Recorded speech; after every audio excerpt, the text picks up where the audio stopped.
Well, after a blockbuster opening 2 games in Carolina, the Stanley Cup Final takes up residency for the next 2 on the Vegas Strip.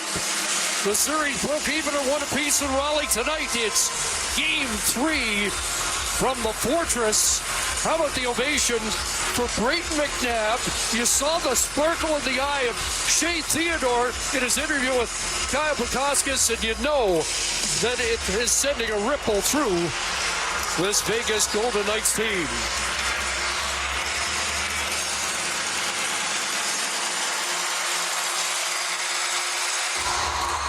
Men, welcome to Vegas. Game 3 of the Stanley Cup Finals. Let's buckle up. Have a great game. Wes McCauley buckled up. Zimmer, they're going to start with the 2 fourth lines here in Game 3. Kind of indicative of these 2 teams. Fourth lines play such a significant role, and they kick this huge game.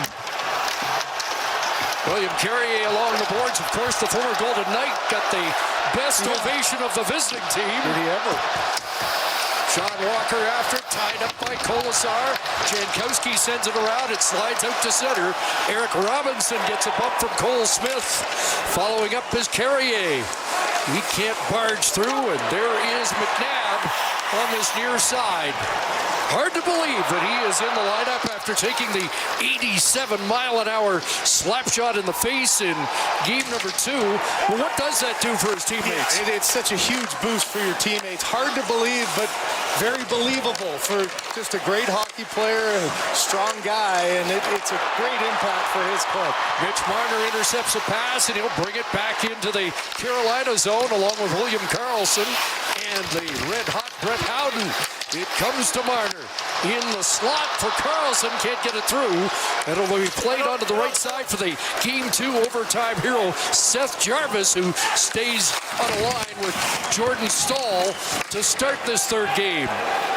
And one significant change for the Golden Knights up front, where Mark Stone moves up with Jack Eichel. Yeah, and not a huge surprise, the fact that Rod Brind'Amour kept his lines together as you look at the nose and I'm sure the breathing issues for McNabb. But you're right, Stone goes onto the line with Karlsson.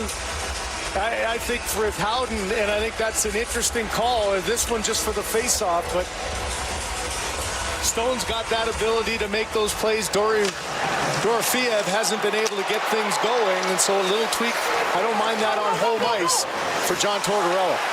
Walker trying to send it in. He sent it right into the midst of a Vegas change. Got it back and gets a first shot on Carter Hart. Comes back to the line. That one flipped, rolled right through towards Hart. Sebastian Aho on the ice now. Walker trying to hold the zone. And it comes out to center, and away goes Barbashev. He's checked on the play by K'Andre Miller. And it's Svechnikov for Aho. In behind the net, Dylan Coughlin takes the bump. Blake is flattened inside the Vegas zone, a bouncing puck, and out at center. Brought back in here by Logan Stankoven, who triggered the comeback 2 nights ago. Blake with a pass. TikTok. In 1 minute. Hayden Cardinal. Check this out. Resting peacefully because I know mom isn't leaving me today. She's wearing her homeless outfit. Now Attachment. Ahead, and Dorofeev will send it out to center. Barbashev on the forecheck is Stankoven. Flips it away at center ice. Sissons tried to get it deep. Knocked down by Stankoven. Over the line with Hall and Blake. And it comes back to the line. Gostisbehere, a shot goes high. Shane Gostisbehere, who set up 2, including the game winner, and is on a 5-game point streak. That's the longest of any player in this Stanley Cup Final. It'll come across to McNabb, who got the shot through, and Freddie Anderson will hold on to the rebound. Well, there's Shay Thidor again. He's had such a great start to this Stanley Cup Final, playing some big minutes. With McNabb gone in Game 2, played 28-30, and just not afraid to have some good patience. Once you get the line, that's when you move laterally to open up some lanes, and we've seen throughout all these playoffs, just get the puck to the net. Look for some traffic in front, and just a great sign there early on. No problem for McNabb in his breathing and his playing, and he just says how important. You always say the first goal is important, Chris. The bad news is for these teams, the team that has scored first has lost the first 2 games of this Stanley Cup final. And if one team takes a 2-goal lead, they're in real trouble. Look out. Both winners have come back from 2-goal deficits, and an historic comeback by Carolina, doing it in the final 10 minutes of Game 2. There's a long stretch, and Robinson will bounce it in behind the net after it, but there is Lausanne up on the right side. That pass failed to click. Slavin plays it back out, and now fired back in by Howden. Carrier tied up, plays it across, and Chatfield out at center. That gets by Robinson, and it's an icing call. Well, what a series this has been. And, you know, we expected maybe a tight defensive series. Look at the goals the same. You've got 1-goal games in both of them. Needed overtime for 2. And, you know, there are some series, Chris, that it's just not friendly for the goaltenders. Look at those save percentage from 2 of the best coming into this Stanley Cup final. It's been high danger chances, some big plays, and you know that these goaltenders are going to be relied upon here to shut the door and try to improve those numbers, both of them. Frederick Anderson perfect on the road. Carter Hart's 7-game win streak came to an end in Game 2 off the draw. Shot hit a leg, didn't get to the net. Jack Eichel looks for new line mate Stone. Return pass fails to click, and there's a flip to the Vegas line, dumped a little deeper by Jankowski. Here comes Eichel. On that right side, Barbashev one-handing it through. Eichel in too deep to get a shot away. Eichel looking to center. That was denied by Walker. And he'll send it out to center ice. Hannafin for Eichel right back in. Eichel can't pull the trigger. And it's knocked back to the Ehlers, a great lead feed. Here comes Jarvis in. And McNabb able to get a stick on that to break up the attack. Kept in at the line. Walker, glove stop by Hurt. With Jarvis on the doorstep. Yeah, what you expect to see, a quick transition game, a chance at one end, a turnover. Jarvis buying himself a little bit of time. Really good active stick, though, by McNabb. Doesn't allow him to get control. Good pressure by his partner afterwards. And again, another good sign early for McNabb that he's able to handle the vision. You know, you can't help but think of all the flip passes that have happened. That has to be one of the more difficult ones. You're not breathing all that well. You're looking through the wire, as everyone up in the panel was saying earlier. Haven't done that since your minor hockey days, so a real challenge for McNabb to deal some of those flip passes that have been so prevalent for both teams. But Davidson's Saskatchewan tough, and remarkable that he is in the lineup after playing just over 5 minutes of Game 2. That puck into the Carolina bench. Well, I mentioned about the first goal of the game, but, you know, both of these teams have been so effective scoring early on. Vegas is 7-2 in the playoffs, but 0-1 in this series. Carolina 10-2 as well. And you just, in these types of games that you know are going to be tight, you don't feel there's much of a difference between the teams. Chris, you got to get that something positive to happen early. And I think both these teams looking for that strike, especially Carolina on the road here in a pretty loud building. That is a difficult one to find wins in. You need to build off it. Rod Brindamore said it took till the third period, down by 2. And Logan Stankoven, you know, an individual play that kind of sparked his team. And that's what, not just playoffs, but definitely Stanley Cup, when it's on the line, you need an individual to maybe light that fire. It was Stankoven in Game 2. Who's going to be that participant here tonight in Game 3? Brindamore said they liked the start, they just weren't rewarded, and that has been a familiar refrain in the playoffs for Carolina. There's a face-off win. Anderson puts it to the net. Kolasar on the doorstep, played away by Svechnikov, kept in at the line by Cole Smith, and now it is bumped out. At center ice, Svechnikov trying to move in, following up his Martinick, and again Martinick moving onto the line with Aho and Svechnikov late in Game 2. It'll be Sebastian Aho right on. Big rebound in front, and Svechnikov had it blocked. Huge block by Noah Hannafin.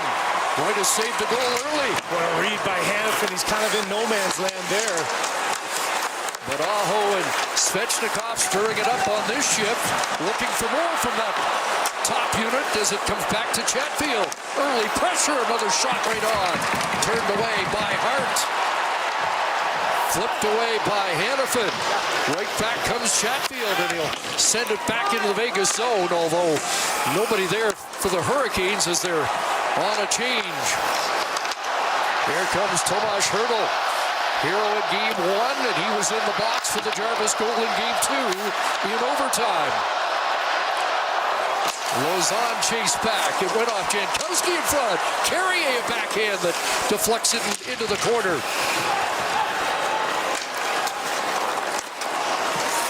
Jeremy Lausanne sends it away at center. A lot of these high flips that'll be punched there by the Hurricanes and a fan pass Holtz play. Well, we said how important that first goal is. A little nervous play by Anderson as he gets handcuffed. This shot through some traffic, even the linesman there. The rebound was there for the taking, but a good clear. And then how about this block?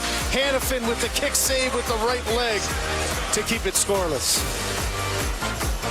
Winner in game 1, the penalty in overtime of game 2, and John Tortorella said before the game, even beyond the penalty, didn't love Hertl's game in the second one in North Carolina, but he said with Hertl, he's got such an infectious personality, such a joy to be around. You almost want to give him a hug when things aren't going well. He dealt with the scoring drought early in the playoffs. That is now behind him, but he said Hertl was one guy he was really looking to in terms of bouncing back here in game 3, Chris. I was tempted to ask Torts if he ever hugs players, but then I thought the better of that.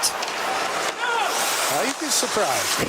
Here's a chance for Jarvis, a bouncing puck in front, and couldn't get the shot away. Rolled back into Carolina ice. Keandre Miller after it. William Karlsson was on the forecheck, kept alive by Aldergrove, BC's Shay Thidor. Howden trying to center it.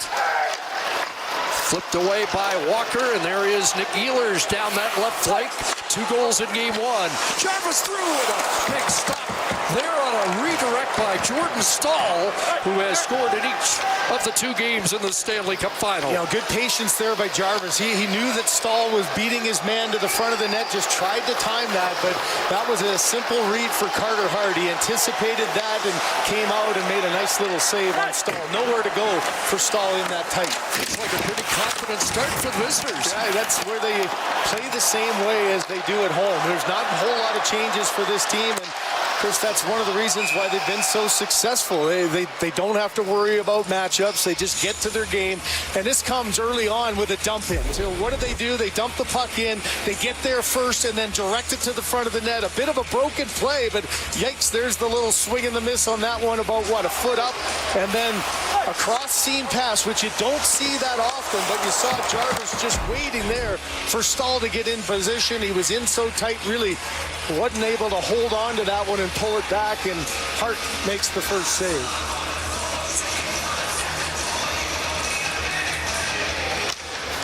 Aho against Eichel on that face-off, controlled by Carolina.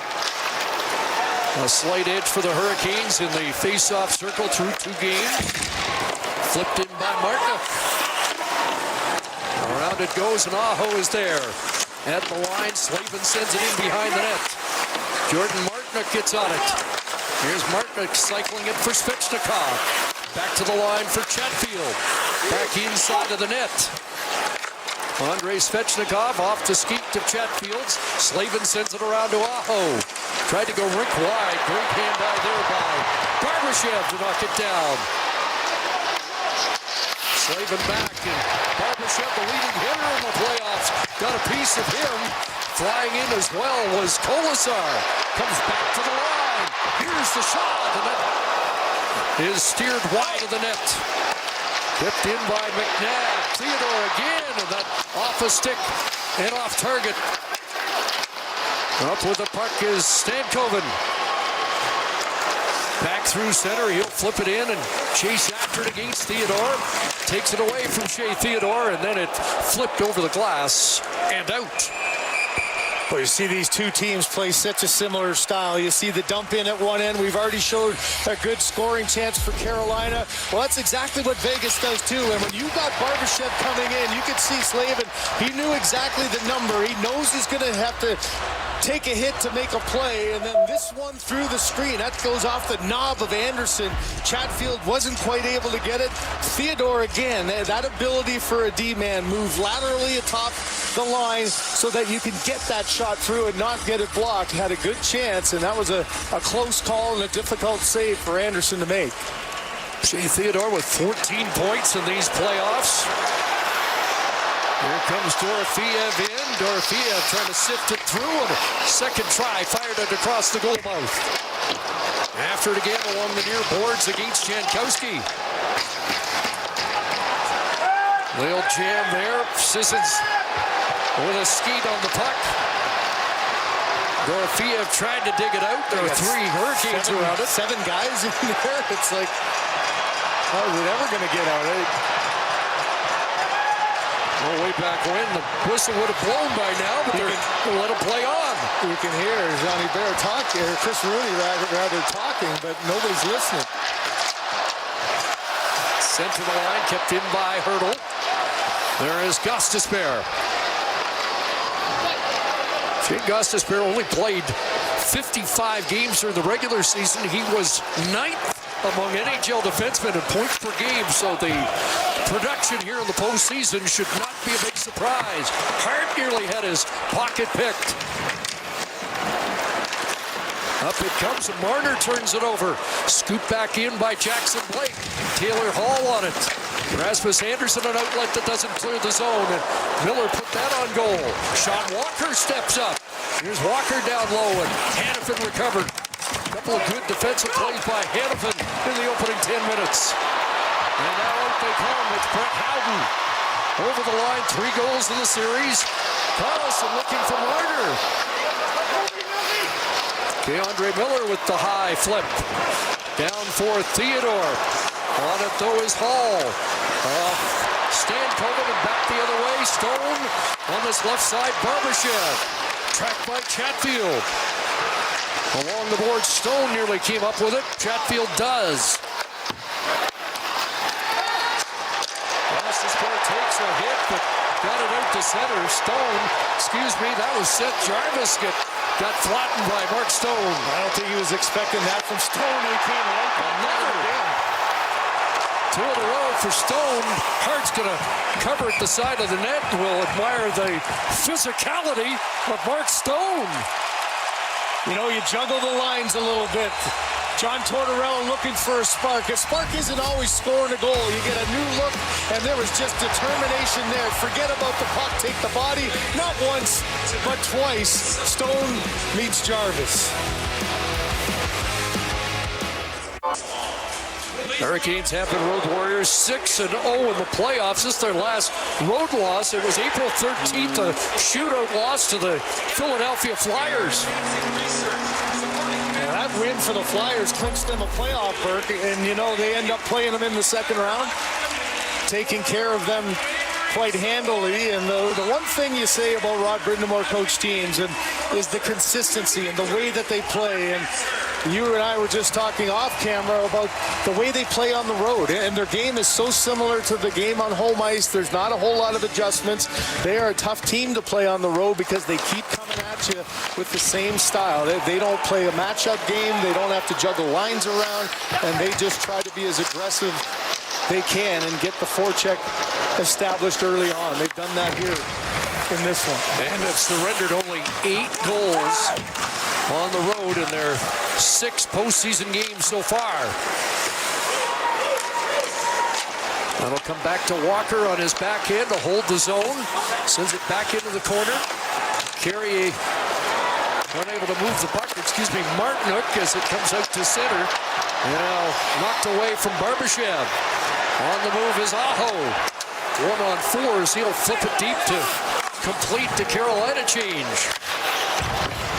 Barbashev off the boards to the Carolina line. Played back to the Vegas blue line where McNabb was there. Now Nikishin runs over Kolasar, who takes a number.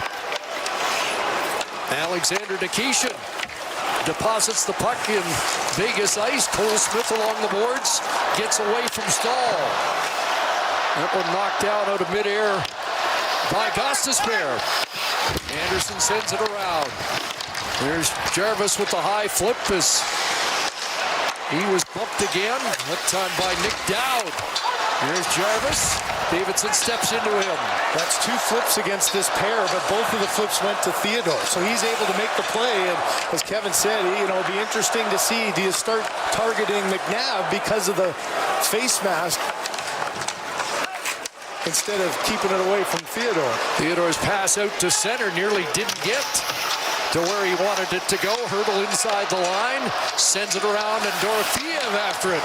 Let it go by him. Kept in along the boards. Good work by Lauzon, and now it comes out. And Dylan Conklin back in his own zone. Just got out of the way of a heavy hit from William Carrier. Lauzon rolled it in, but from his side of center. And that is icing. Well, 16 young bakers will test their culinary skills in the Junior Baking Show, but only one will emerge as champion. Who will take the cake? Stream now on CBC Gem. No, these flip passes, you talked about how effective they have been and why they are so difficult is a defenseman coming backwards. Look, you got 2 hurricanes to deal with. That almost was in that area, right at the offensive blue line. Pretty close call. A really smart play by Thidor closing the gap with his stick. There's a face-off win. Keandre Miller whipped it wide. Walker steps up in behind Taylor Hall, tried to swivel it out in front. And Dorofeev unable to get it deep as Stankoven was there, and now Jackson Blake playing in his 31st postseason game, one more than Dad did in his NHL career. Son of Jason Blake. You feel like there's going to be a whole lot more for Jackson. He's just getting started. He is, and had a great start to his career and having a good playoff. He's a guy looking for a little bit of a confidence build here in the final. Hasn't had the puck all that much. Hasn't been able to make as many plays, but it's a matter of time. Actually leads the postseason. 5-on-5 chances. Here's Marner in front of the net. Marner sends it wide. Around it comes to Hannafin, putting it in front. Howden can't come up with the puck. Marner knocked down that clearing attempt, and they hold the zone. Good work by Marner. Now pass picked off from Miller. Off the skate down into Vegas territory. Here comes Thidor. Eichel. Barbashev trying to barge past Chatfield. Slavin off the boards. That's going to slide 200 feet, but Aho will get there to wipe out an icing call. And at center, puck picked off, and Aho back in. Might be our vantage point, but Aho looks a little quicker so far in game number 3. I would agree with that. An interesting matchup. That's the 4th shift in a row, Eichel and Aho going together. Marner all over the puck on that shift. Couple of great plays at the line to keep it in. Just a wide left here. And you know that in these times, got to make a play. Does a good job of blocking one. Takes a hit to do so. Mark Jankowski's career path has not been linear since he was a first-round pick back in 2012. Spent 4 seasons at Providence, where he was coached by Nate Lehman, who won a national championship in 2015. Lehman said he watched Jankowski score big goals in both the semis and the final of the Frozen Four. That was the first real big step of becoming a difference maker. He was not surprised to see him deliver that goal in Game 2, that he's always had that stick, that ability to score, just needed to learn to play more assertive. He is a player determined to write his own story all these years later, and he has been an assertive piece to this Carolina lineup, Chris. Had 17 goals in his rookie year. Hasn't been able to match that, but Rod Brindamore told us before the game this is the best 4th line he has had in his time as coach of the Canes. And it says that John Tortorella doesn't try to put one of his top lines against him with the last change either. It tells the respect that you have to their play defensively. Here's Robinson trying to center. Jankowski with a chance. Can't get it through, and Cole Smith is away. Smith for Vegas. Colasar able to stay on side. It'll go to Dowd. Trying to play it back to the line, and Jankowski's there.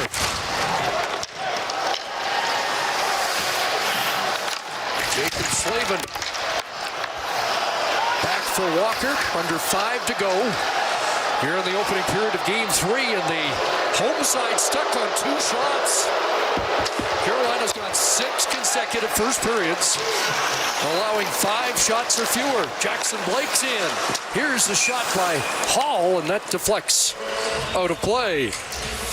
Well, when their father suddenly dies, 2 brothers must manage his crime empire without others knowing. Stream Deli Boys now on CBC Gem. That's the challenge against these Hurricanes. You know, so much talk about the leading team with shots for, second in the regular season, the best in the Stanley Cup playoffs, but they were the best team in shots against and stifling defensively in the regular season. And Chris, they're number 2 here in the postseason. So they haven't changed their game whatsoever from the regular season to the playoffs. It's the same frustrating team to play against.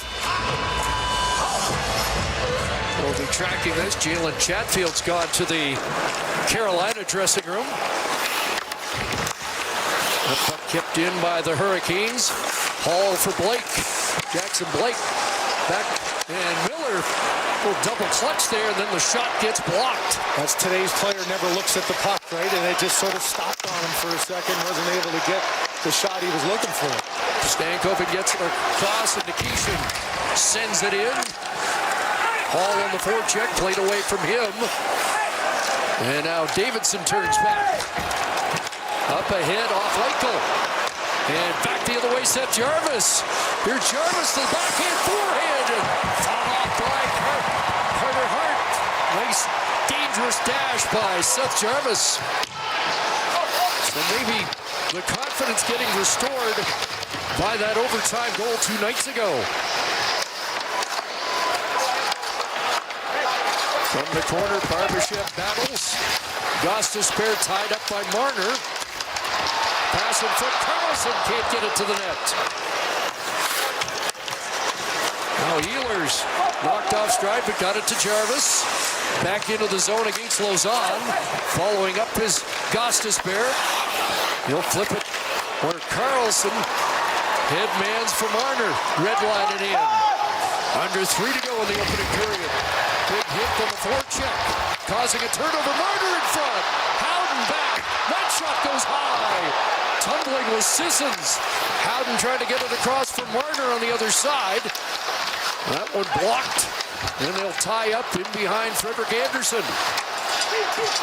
Howden can't get a stick on it, then flipped away by Gostisbehere. After it goes Carrier. Looking for Aho. And Chatfield has returned to the Carolina bench. Here's Dorofeev, one-handing it in. Nikishin takes a hit from Sissons. Puck goes over the glass, and is that going to be a penalty?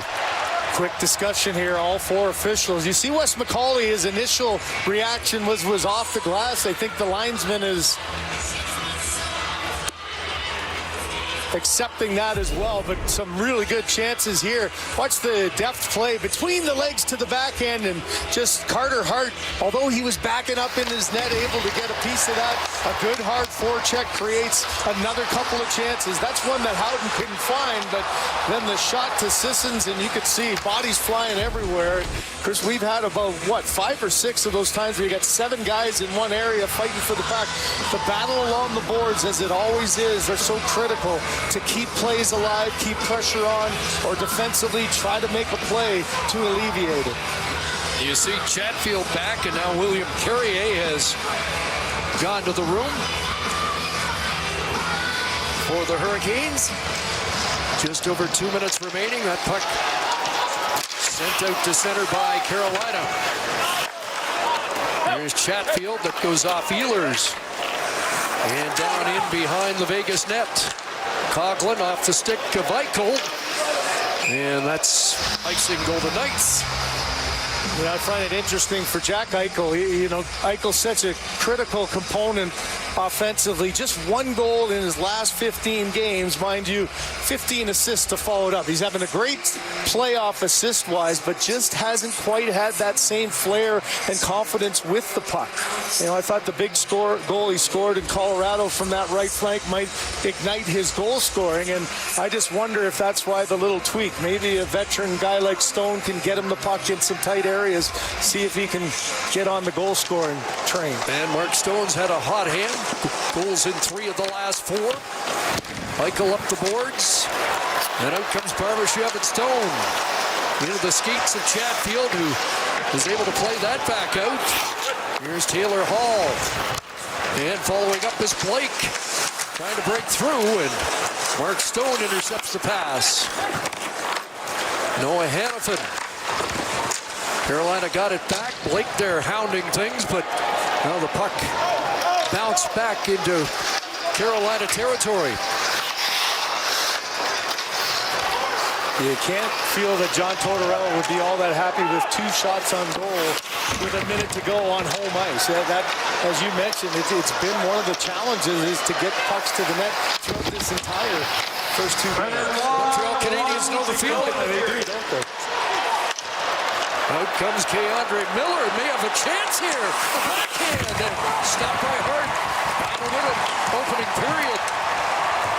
And aggressive offensive play by K'Andre Miller. Trying to put it in front, and that redirected. And went wide of the net as Jordan Stahl took a whack at it.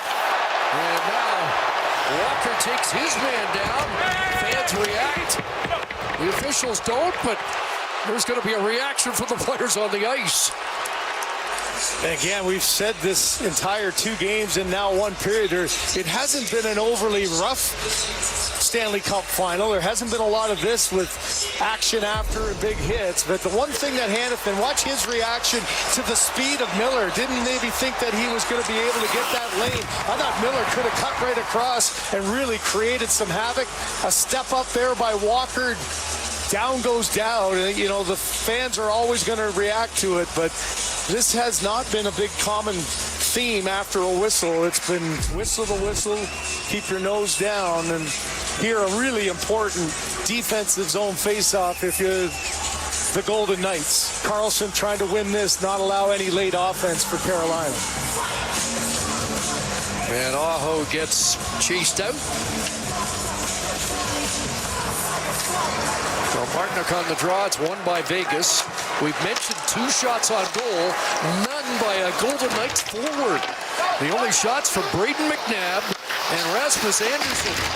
And a lead feed, and it bounced past Aho. They're going to wave off icing. I think that surprised even Aho. I don't think Aho thought he touched it at all. Here's William Karlsson in, swooping in, trying to center. That got blocked by Martinook. Comes around out of the reach of Karlsson, and the horn sounds. And so no Vegas Golden Knight forward able to test Frederik Andersen in the opening period. And things heating up here as Svechnikov and McNabb have words. So 1 done here in Game 3, and no damage done as Carter Hart makes 7 stops, Anderson 2 at the other end. And we're through 1 period of play. Getting set for our first intermission with Ron and the gang, David Amber, and Elliot Friedman.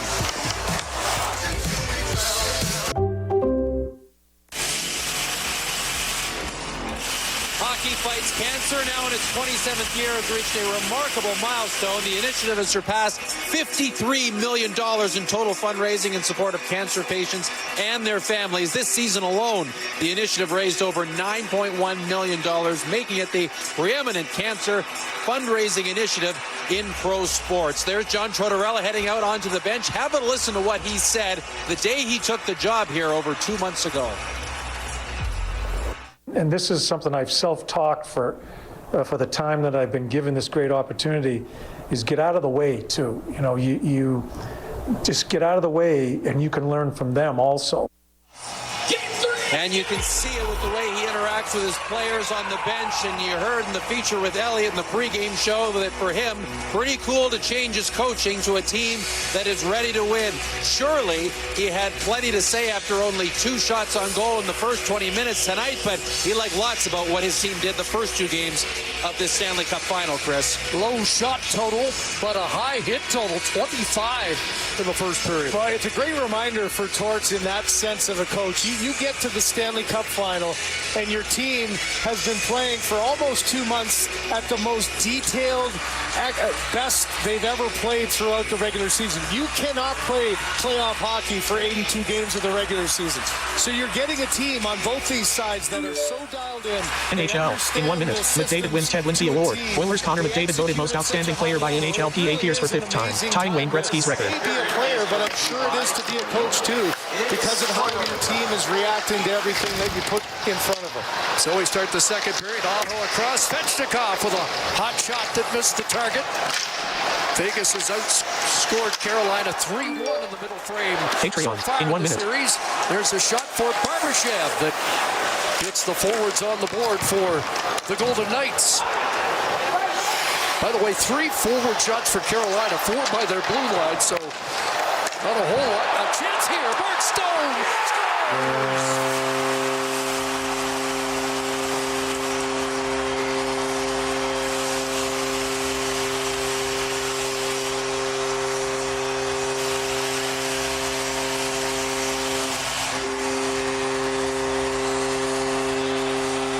Quick start, 36 seconds in. And just a change of the lines, and watch the coverage.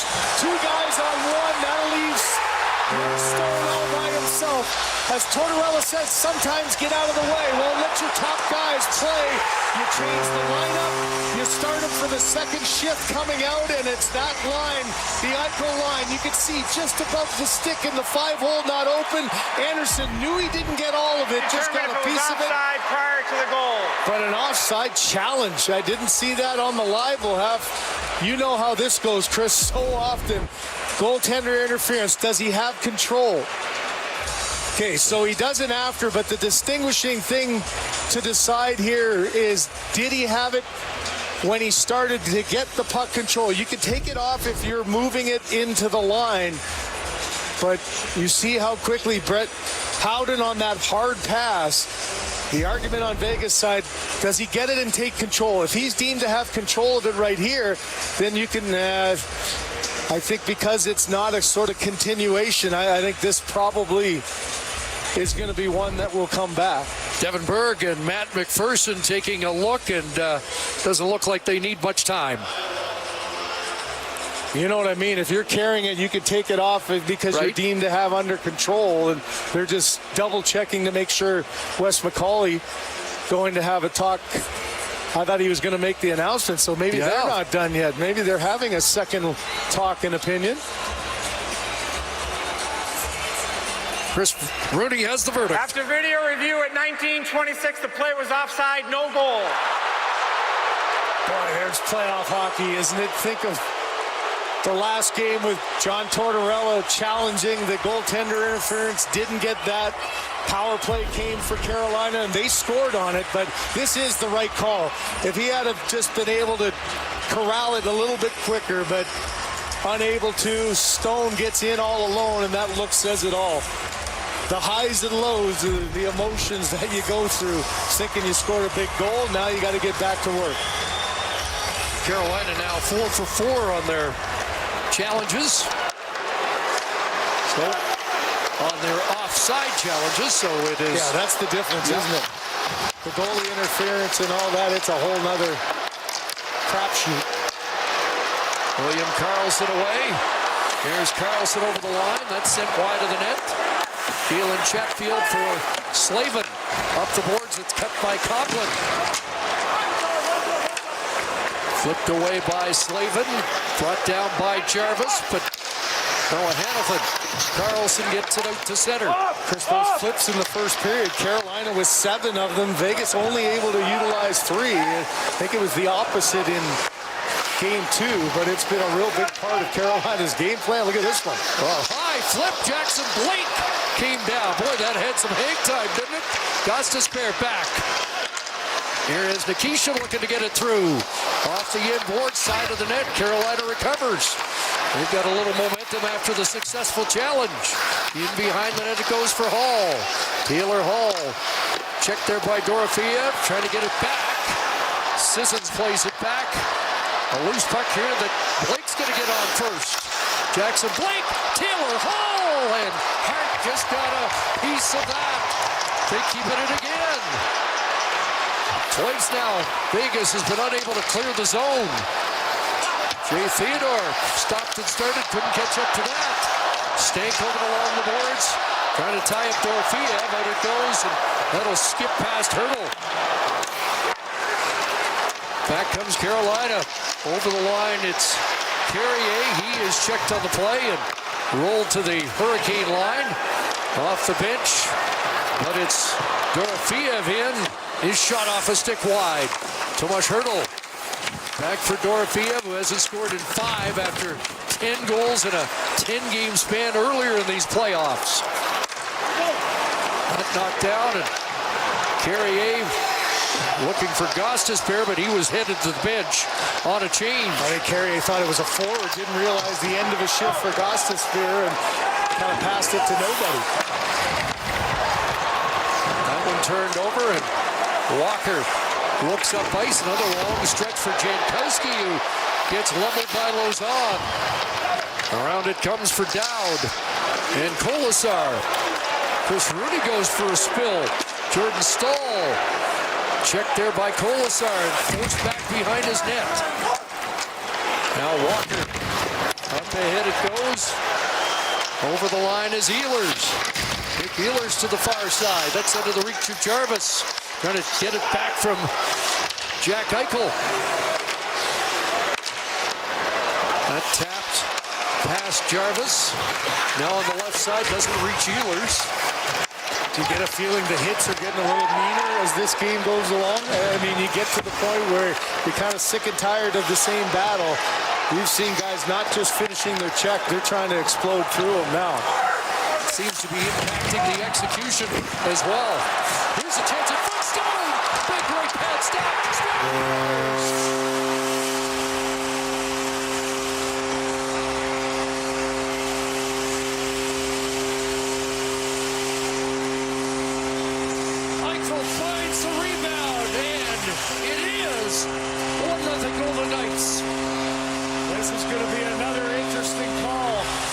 Frederik Andersen took a collision at the net. The officials had a quick little talk about it. They must have decided that it was consequential and not calling it. You be the judge here. The first save and then going right through. No question contact. I think there's no question that Brindamore's got to make something here as Barbashev coming across. It's the forecheck again that makes it possible. Barbashev on the doorstep makes contact right with the head. That knocks him down, and there's the challenge here by Rod Carolina is Brindamore. challenging that there was goalie interference prior to the goal. And the rule of thumb after the last game was you got to be 100% sure, but that does look 100%, doesn't it? Well, the key there, too, is when you see the overhead, he's not getting pushed in there. Barbashev's trying to go after the puck, but he goes inside the blue paint. There is contact with his hip to the head of Anderson, and that contact happened before the puck came through. Watch the timing. Contact there, puck slides through, now going down, it gets knocked in.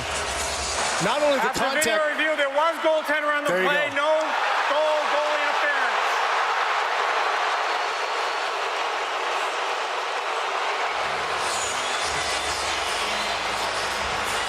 Well, Barbashev's had 2 in 2 games. This one a little more clear-cut, I think, for all than the one in game 2. Well, you know the fans' reaction. Not often do you see 2 in what's been the span of time. Right. There's only 4 minutes gone in this period.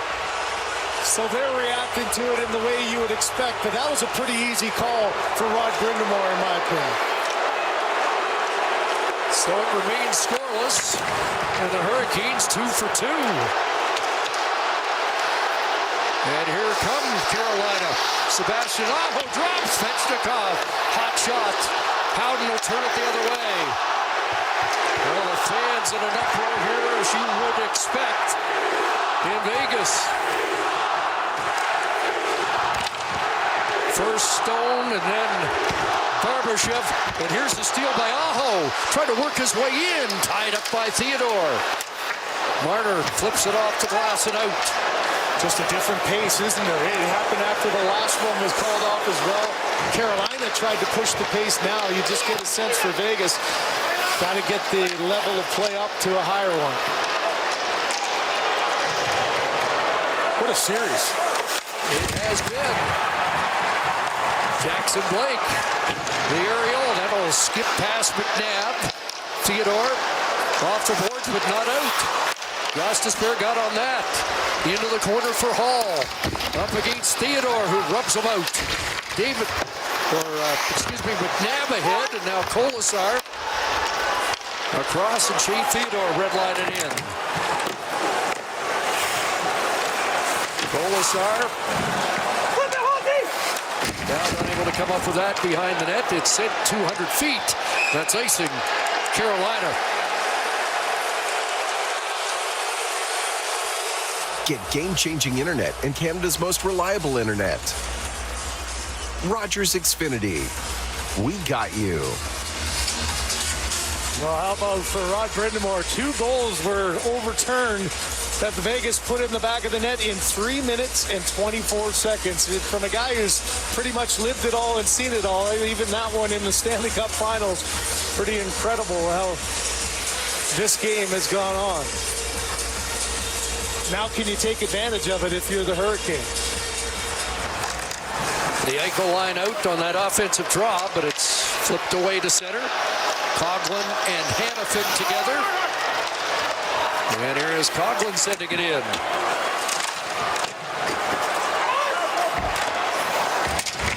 Played by Nikishin around, pounced on there by Coughlin, who whipped it across the goal mouth. Ehlers sidestepped a hit and sent it out to center. Dylan Coughlin plays it back into Carolina territory. Rasmus Andersson comes on. They've changed the pairings. Here's Andersson and goaltender Andersson with the glove stop as we check in with Kyle. Chris, it's like the dealer just keeps getting 21 here for Vegas so far in game number 3. Mark Stone couldn't believe the challenge going against him on the offside. Ivan Barbashev, similar reaction. We remain without a goal. You have a set of goals to play at the line there by Howden. Pulled offside as he didn't have control and got that skate just over the blue paint. And then 3 minutes and 24 seconds later, contact in front. And the one thing about Andersson, there is no question there's a head snap, and that can be a dangerous thing. You know, if Andersson had tried to sell it more, I think it could have worked against him. You think of the concussion spotter, Chris, he might have been called and pulled out of the net, but he did, just got his head down, got himself gathered, and got right up and allowed to stay in. Face-off won by Vegas, and again, flagged down by Andersson off the Rasmus Andersson shot. Well, we've talked so much about this run for Carolina, how many games coming into this, 6 games with under 20 shots against. So Andersson has been in this, 2 shots in the first period to stay sharp. He has shown his ability to do that throughout this playoff run. There's the aerial. Seth Jarvis looks for it. Batted away there by Lausanne. And sent in behind the Vegas net. Rasmus Andersson tied up by Ehlers. Ehlers pinned by Andersson, and Eichel off the boards and out. Played past Stone. Seth Jarvis kicks it back to Slavin. Now it's Ehlers.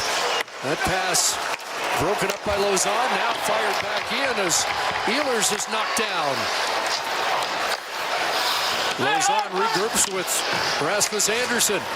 Up for Stone. He redirects it inside the line. Shot Walker with Hertl bearing down. Thomas Hertl on the forecheck. Keandre Miller played it along the boards, but not out. Sissons behind the net. And loose for Taylor Hall. Up ahead it goes. Jackson Blake's on the move. He'll dump it in, and Hall chasing after that. Blake tried to play it back to the point, and it's Hertl scooping it outside the line. Now ahead it goes, Dorofeev. Getting back there is Miller, and he knocks Dorofeev down. Stankoven ahead. Blake a couple of whacks at it, and he can't get it past Davidson, or say Davidson McNabb from Davidson, Saskatchewan. No stick for Hall here, an opportunity to take advantage of it. Here's Thidor walking the line, and he was looking for William Karlsson going to the net. Jackson Blake ahead. It's played past Coughlin and out, and Svechnikov off the bench to the attack against Thidor. Puts on the brakes, looks for some help, and that'll be clubbed and held by Hart. You just see the attention to defending. Both these teams are so well known for it. No panic.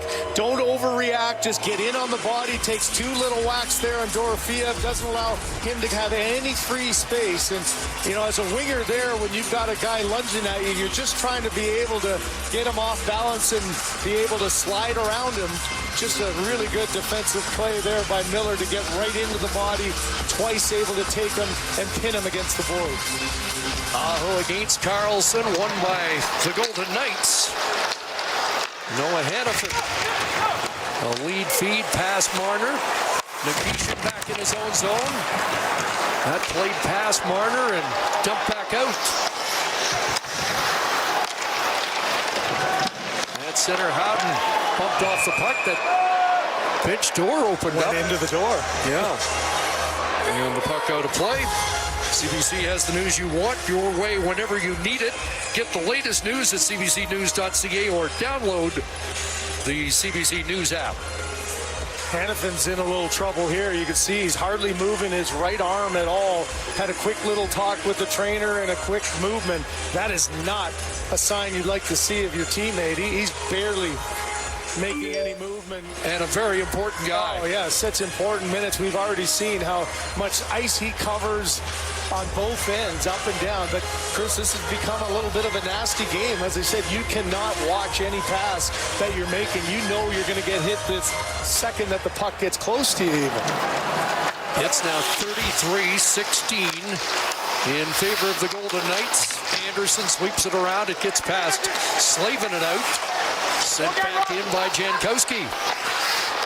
Hart for Rasmus Anderson. Up the board, Slavin was there.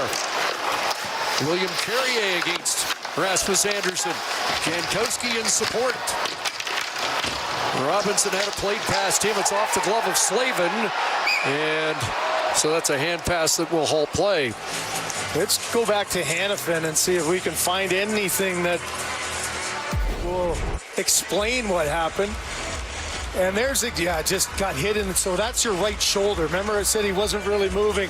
Watch as it goes in. He takes all the brunt there. Oh, he grabbed it right away. Martinick is such a strong, big body. And he said, yeah, you get that shoulder pinned. And if you're a Vegas Golden Knight, you hate to see that. But, Chris, that, again, is everybody's finishing the check. You have to try to elude it, protect yourself as best you can, but still somehow make a play. Thidor to McNabb, and he'll send it the length of the ice. Barbashev got tangled up there with Walker. Jarvis along the boards. Eichel had it, gets it back, shoots wide. Now Stone spins down, and out comes Carolina. Keandre Miller on the move, an odd man rush, and tried to drop it and didn't get it cleanly onto the stick of Ehlers. So a potential dangerous rush kind of fizzled there. Just watching Mark Stone back on the bench. He was a little tender going back on at the end of his shift as well. As you know, he missed a number of games. This is just his 5th game back into the Vegas lineup. Out there as Walker steps up on Hurdle.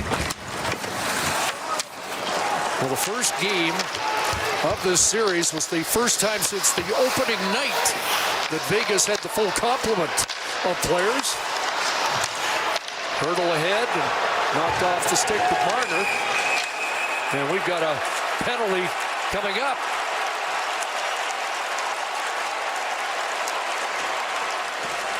Too many men call.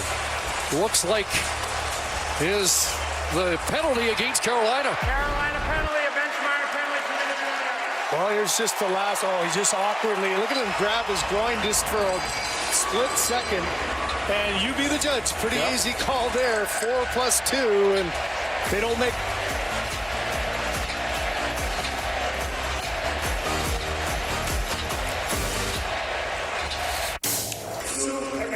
Well, the Vegas Golden Knights did meet at their practice facility this morning despite the 5 o'clock local start here tonight. John Tortorella said a big part of their video meeting went over special teams. They gave up 2 while killing a penalty, both late in the third period and then, of course, in overtime on the winner. He said, we lost the special teams battle in game number 2.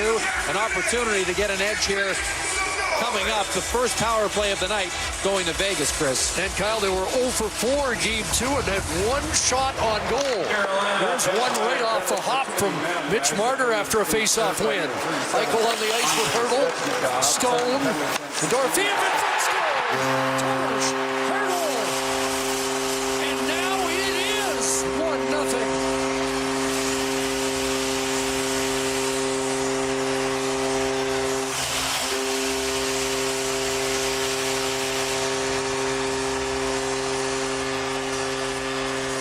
So, Chris, you said it and Kyle talked about it. You go over what you didn't do well. Well, you didn't shoot the puck enough. So what happens? You win the draw. Marner not really going to score, but at least it allows you to get the setup. An aggressive formation, and then what Eichel does so well, these three in Stone, Hurdle, and Eichel form that triangle there. Stone takes Slavin away from the front of the net, and that is a blown coverage there for Carolina.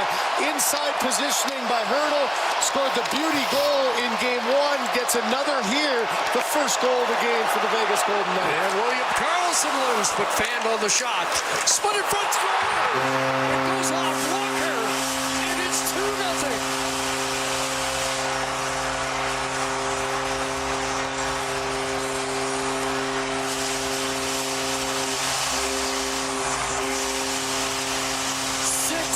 Seconds apart.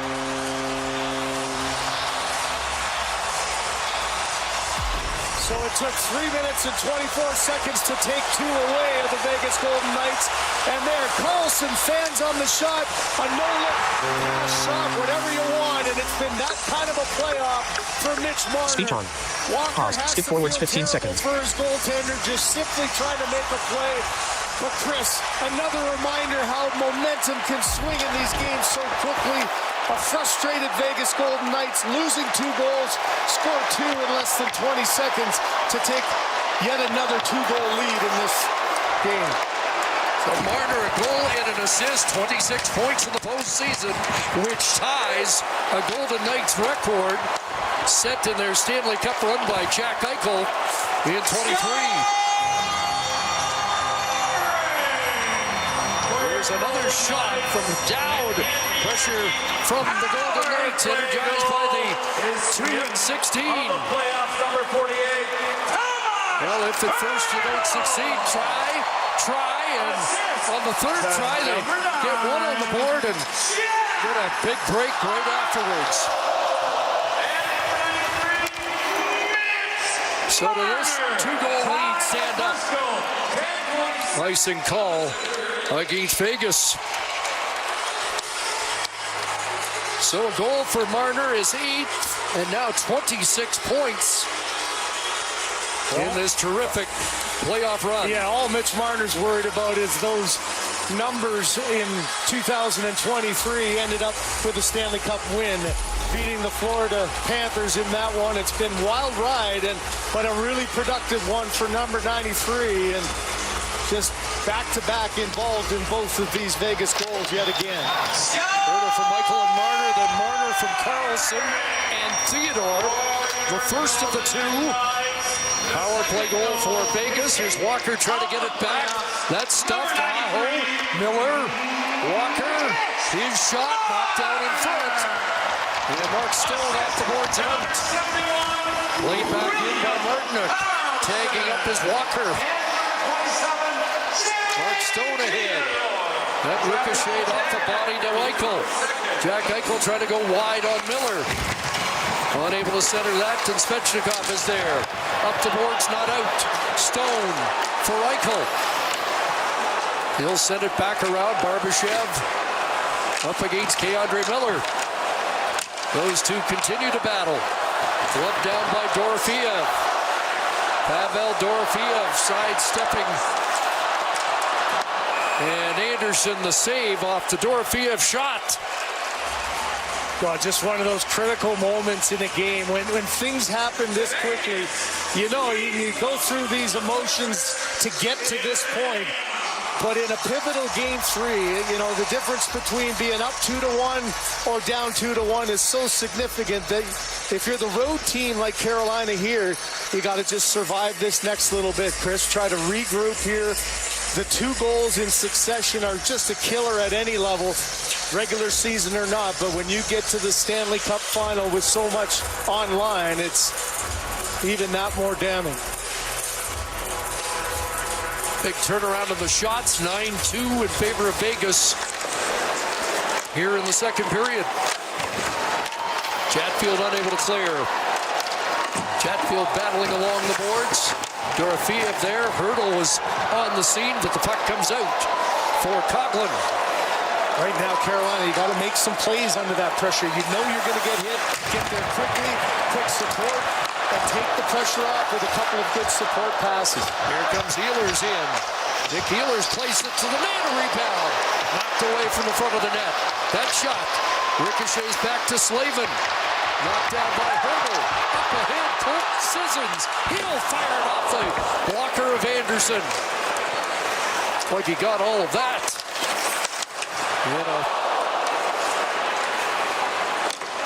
Play to the side of the net, and it'll come out to center, and back goes Thidor after Jeremy Lauzon with a chance. And here they come again. Marner's in.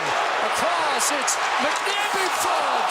And tried to go back door. This place would have exploded as McNabb shows a little frustration as he missed that chance.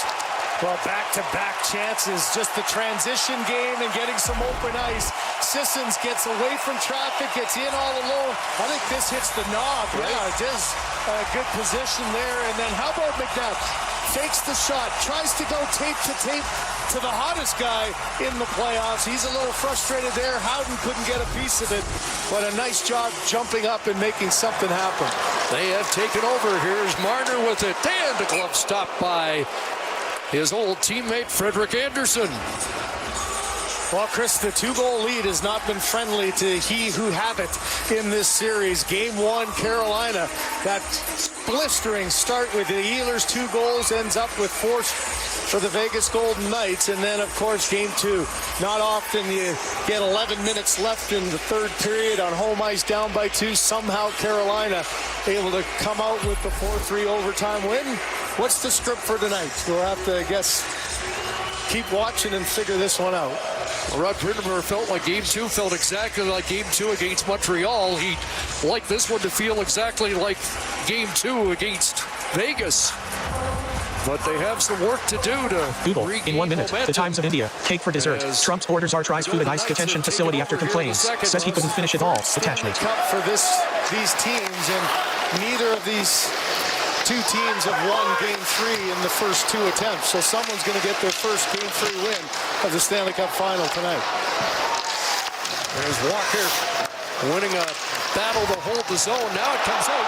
Clear cut. Mitch Marner breakaway.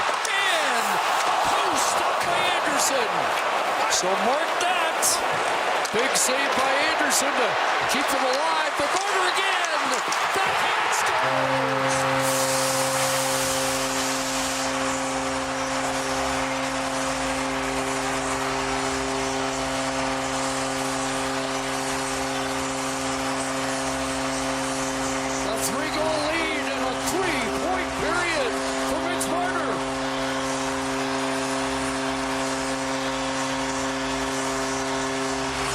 Sequence that was.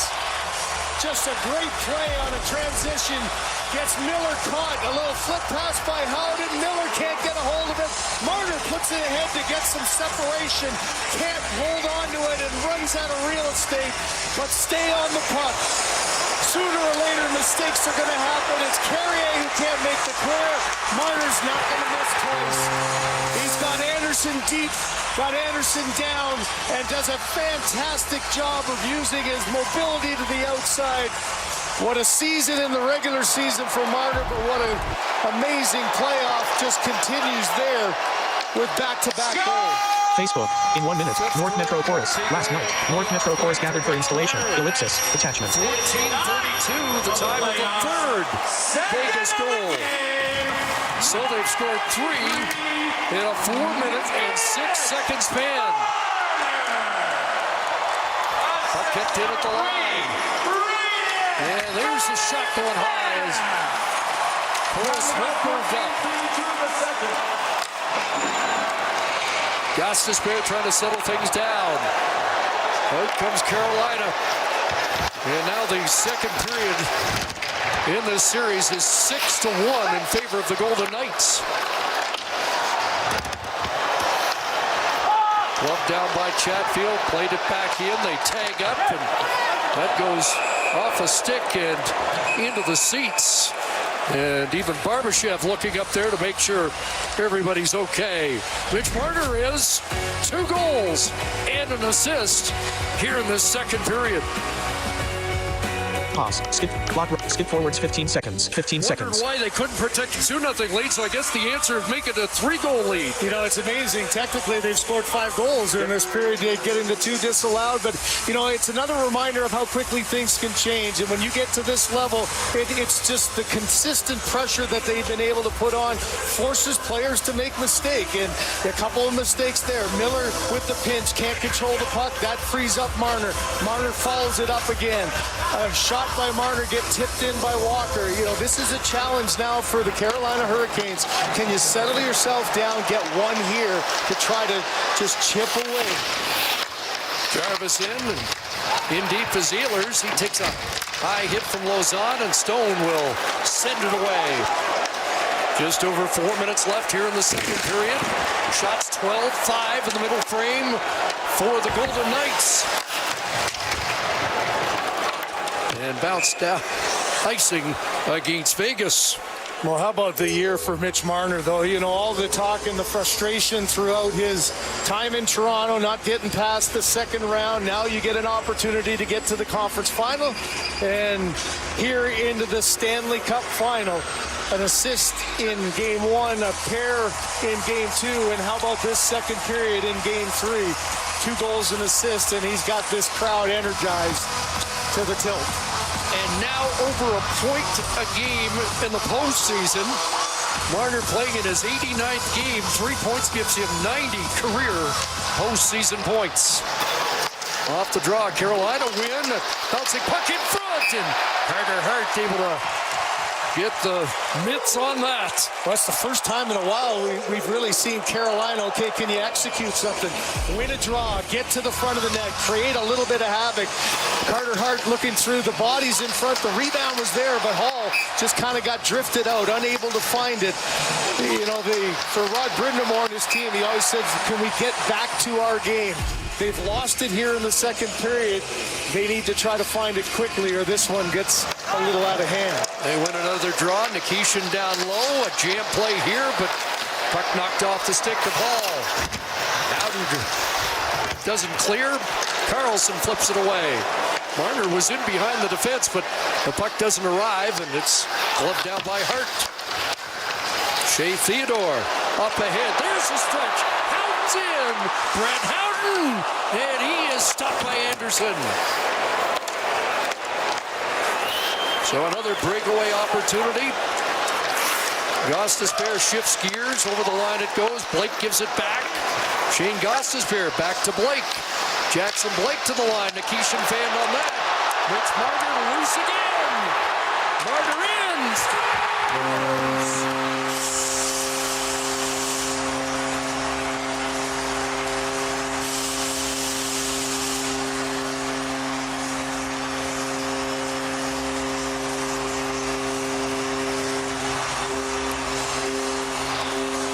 Second career playoff hat trick for Mitch Marner.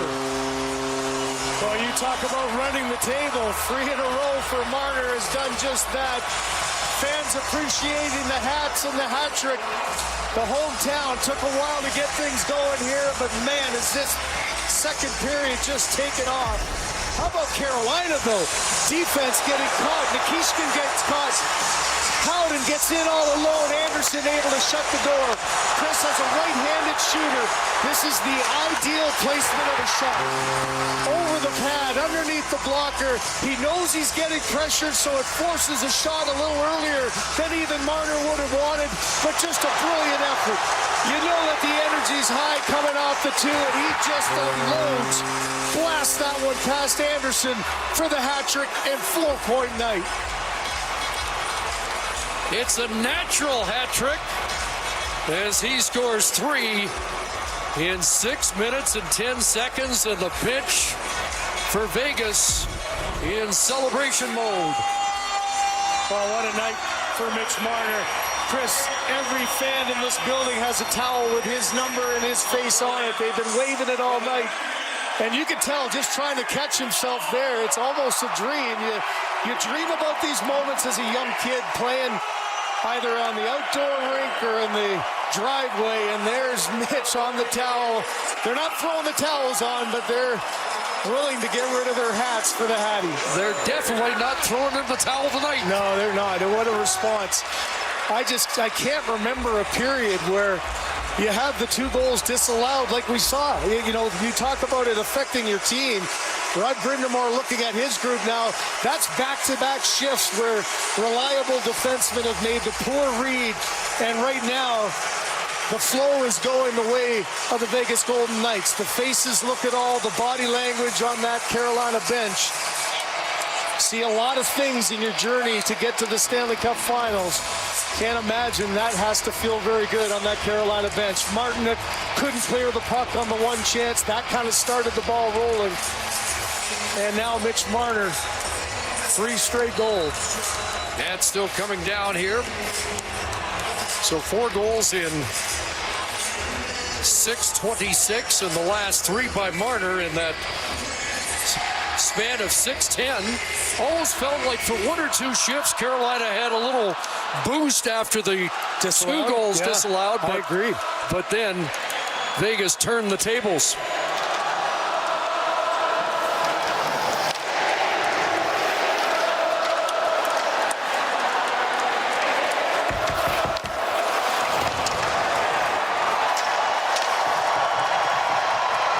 Rasmus Anderson. Here's Dorofeev, takes a hit from Svechnikov. I think that hurts Svechnikov. Walker checked on the play. It comes out in front. Maybe another chance in the backhand by Dorofeev wide.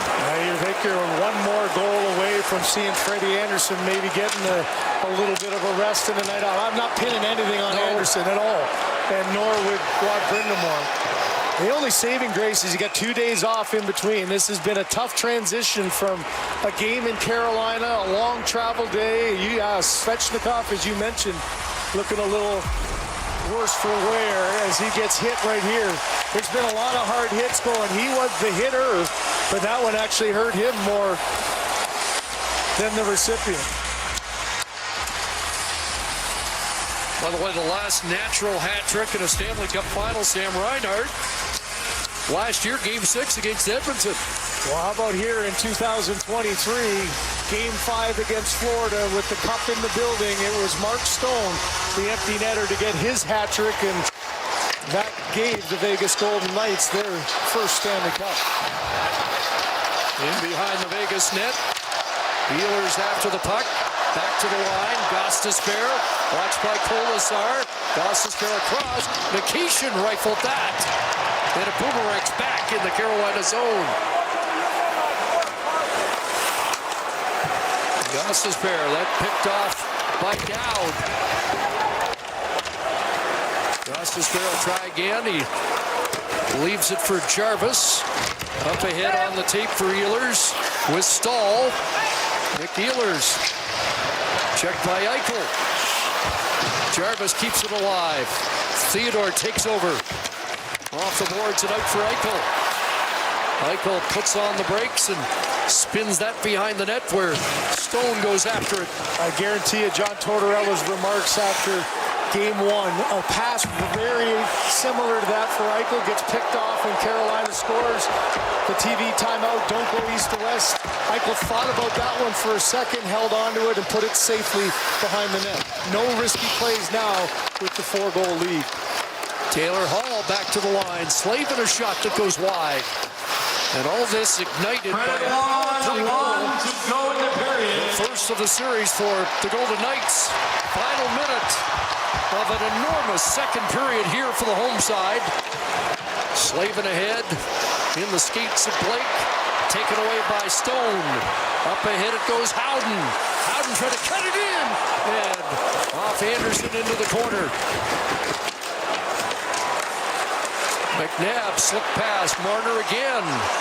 Swing and a miss there as Carolina tries to clear. Now it is out. Thidor gets back ahead of Hall. Marner turns. Whips that in. That's going to be icing against Vegas. I love this play by Howden. I think too often forwards take an easy route. Don't take it to the net. Take it around the net and kind of look for something else. Why not make it difficult for Chatfield to try to control you and not knock you into your goaltender? That's a guy who has had some confidence with the puck throughout this playoffs, and I like that kind of aggressive move. Aho against Carlson. Off the draw. Svechnikov unable to come up with it. It'll be Thidor off the boards and out. Final dozen seconds. Aho flips in. Svechnikov clears the zone. Thidor idles behind the net. Out at center. That's going to do it. An enormous second period that sees a natural hat trick for Mitch Marner after a power play goal by Tomas Hertl. Well, what do you do when you're down? You try to go after the guy that's caused it, and you know every guy on that Carolina bench, you got a target now on the period that happened for Marner.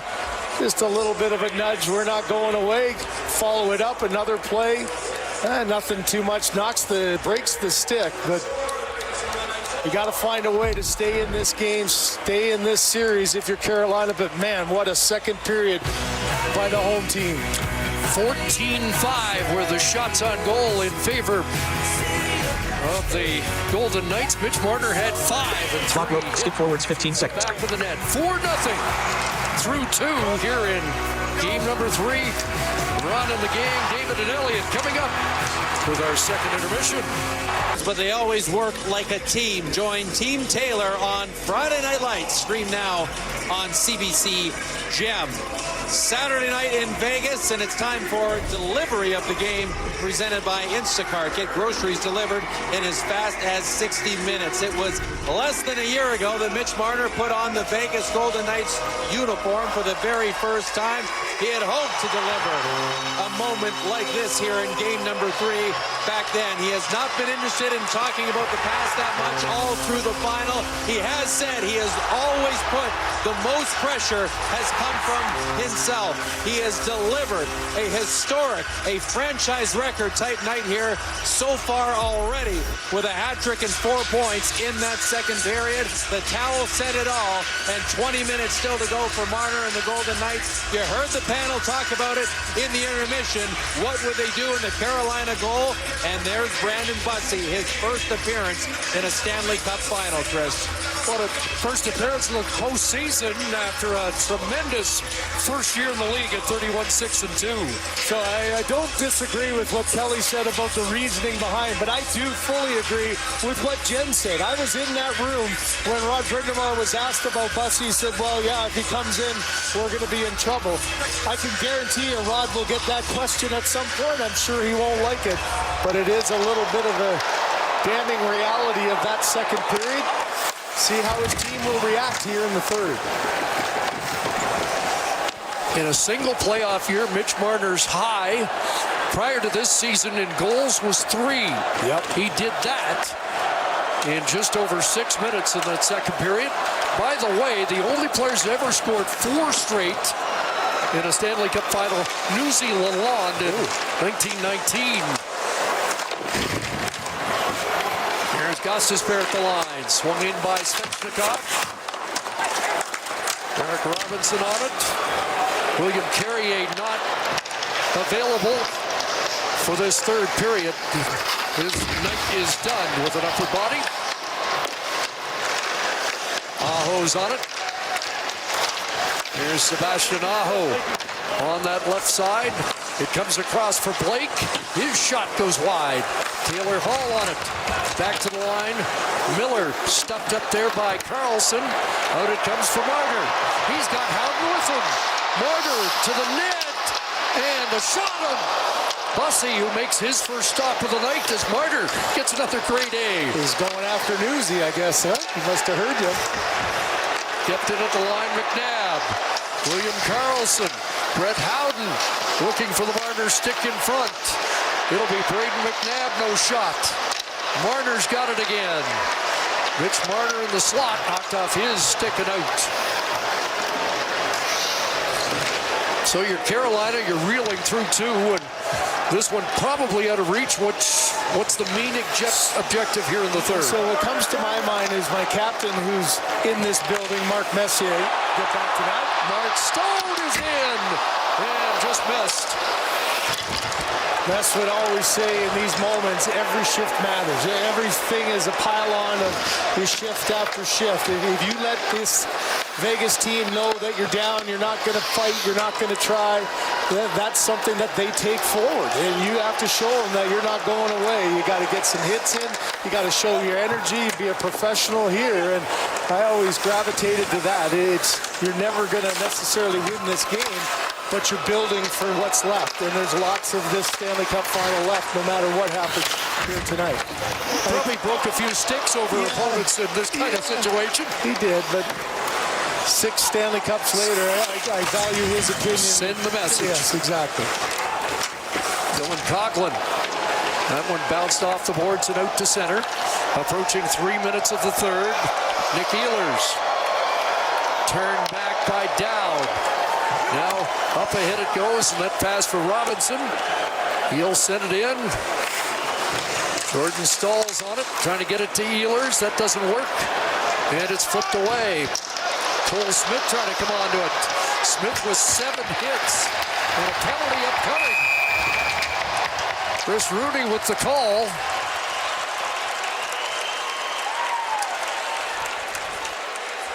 And is it Cole Smith? I'm not sure. I thought it was going to be a Carolina to begin with. 22 Vegas, minor penalty, hold the stick. Oh, holding here. Here's Marner.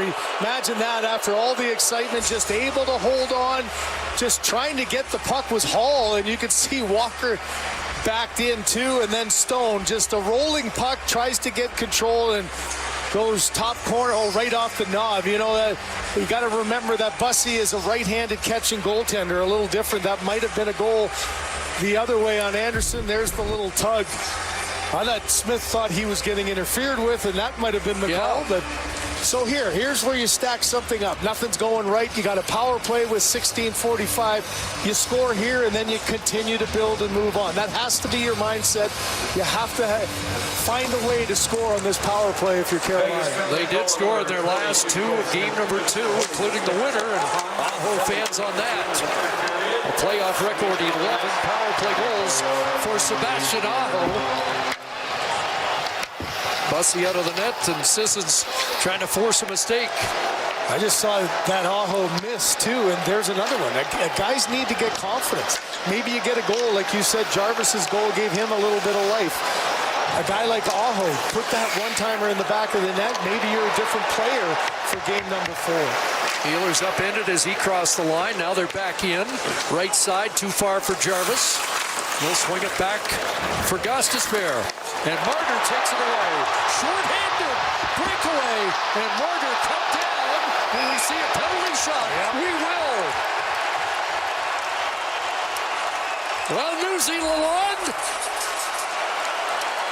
The penalty shot for being fouled from behind. You just can't write these scripts, can you? It's amazing how things happen and play out. The defense for Carolina has had all kinds of struggles in these plays. It was Gostisbehere, but there's no question about this. Aho with the slash to the stick in the hands, and Marner had separation, and here we go. Mitch Marner, welcome to the Stanley Cup final. Brandon Bussey for his 4th in a row. And Bussey says no. I got to tell you, I said before, a goaltender that catches with your right glove really can throw you off if you're not mentally thinking. So Vegas didn't have that mindset coming in. That's an easier play to a blocker side. You could see how Bussey's almost wanting to bait him there, and he's got the ability to move. If that's Anderson, that's a blocker, you might get him to go down and get around and have an easier chance to score. 5th career penalty shot for Mitch Marner. He has scored once. And Brandon Bussey has a Stanley Cup final memory. How about that, huh? An undrafted player. Too old to qualify as a rookie this year. He would have been the All-Star rookie otherwise. And Chris, this is what I mean for Rod Brind'Amour and his team. You got to bring some confidence back into your club. Can't let this period just go away and try to think about it afterwards. Well, they're in clean and got a shot there. Jackson Blake gets on it. Here's Blake down low behind the net. Swung back to Blake from the corner. Up top, it's Taylor Hall. Nikishin's got a big shot. Doesn't use it here. Now he fires right on. Rebound to Wheelers. That gets past Hall.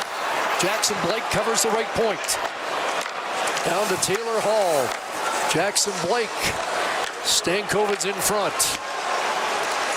Nikishin shoots that and hit traffic, and Karen's wide. Stone trying to get away. Kept in at the line. Centering pass for Stankoven. And Jackson Blake. Penalty done. Smith back out, and that hit a stick and goes to the boards. And now Vegas is away, and it's Cole Smith dashing in. Snapping a shot. He didn't miss by much. Out to center it goes Blake. Over the line, it's Robinson. Feeds back for Walker. His shot sails wide of the net, and his stick is broken. Here's a chance in front, and that broken up, and an awkward play by Svechnikov. Looked like he got the brunt of that body check. He got hit up high, but he grabbed his right knee, and he's still bending it there. It's almost like maybe the tip of his skate got caught as he gets hit up high. Oh, no, right, it was knee on knee. I didn't see that as Cole Smith. There's no question.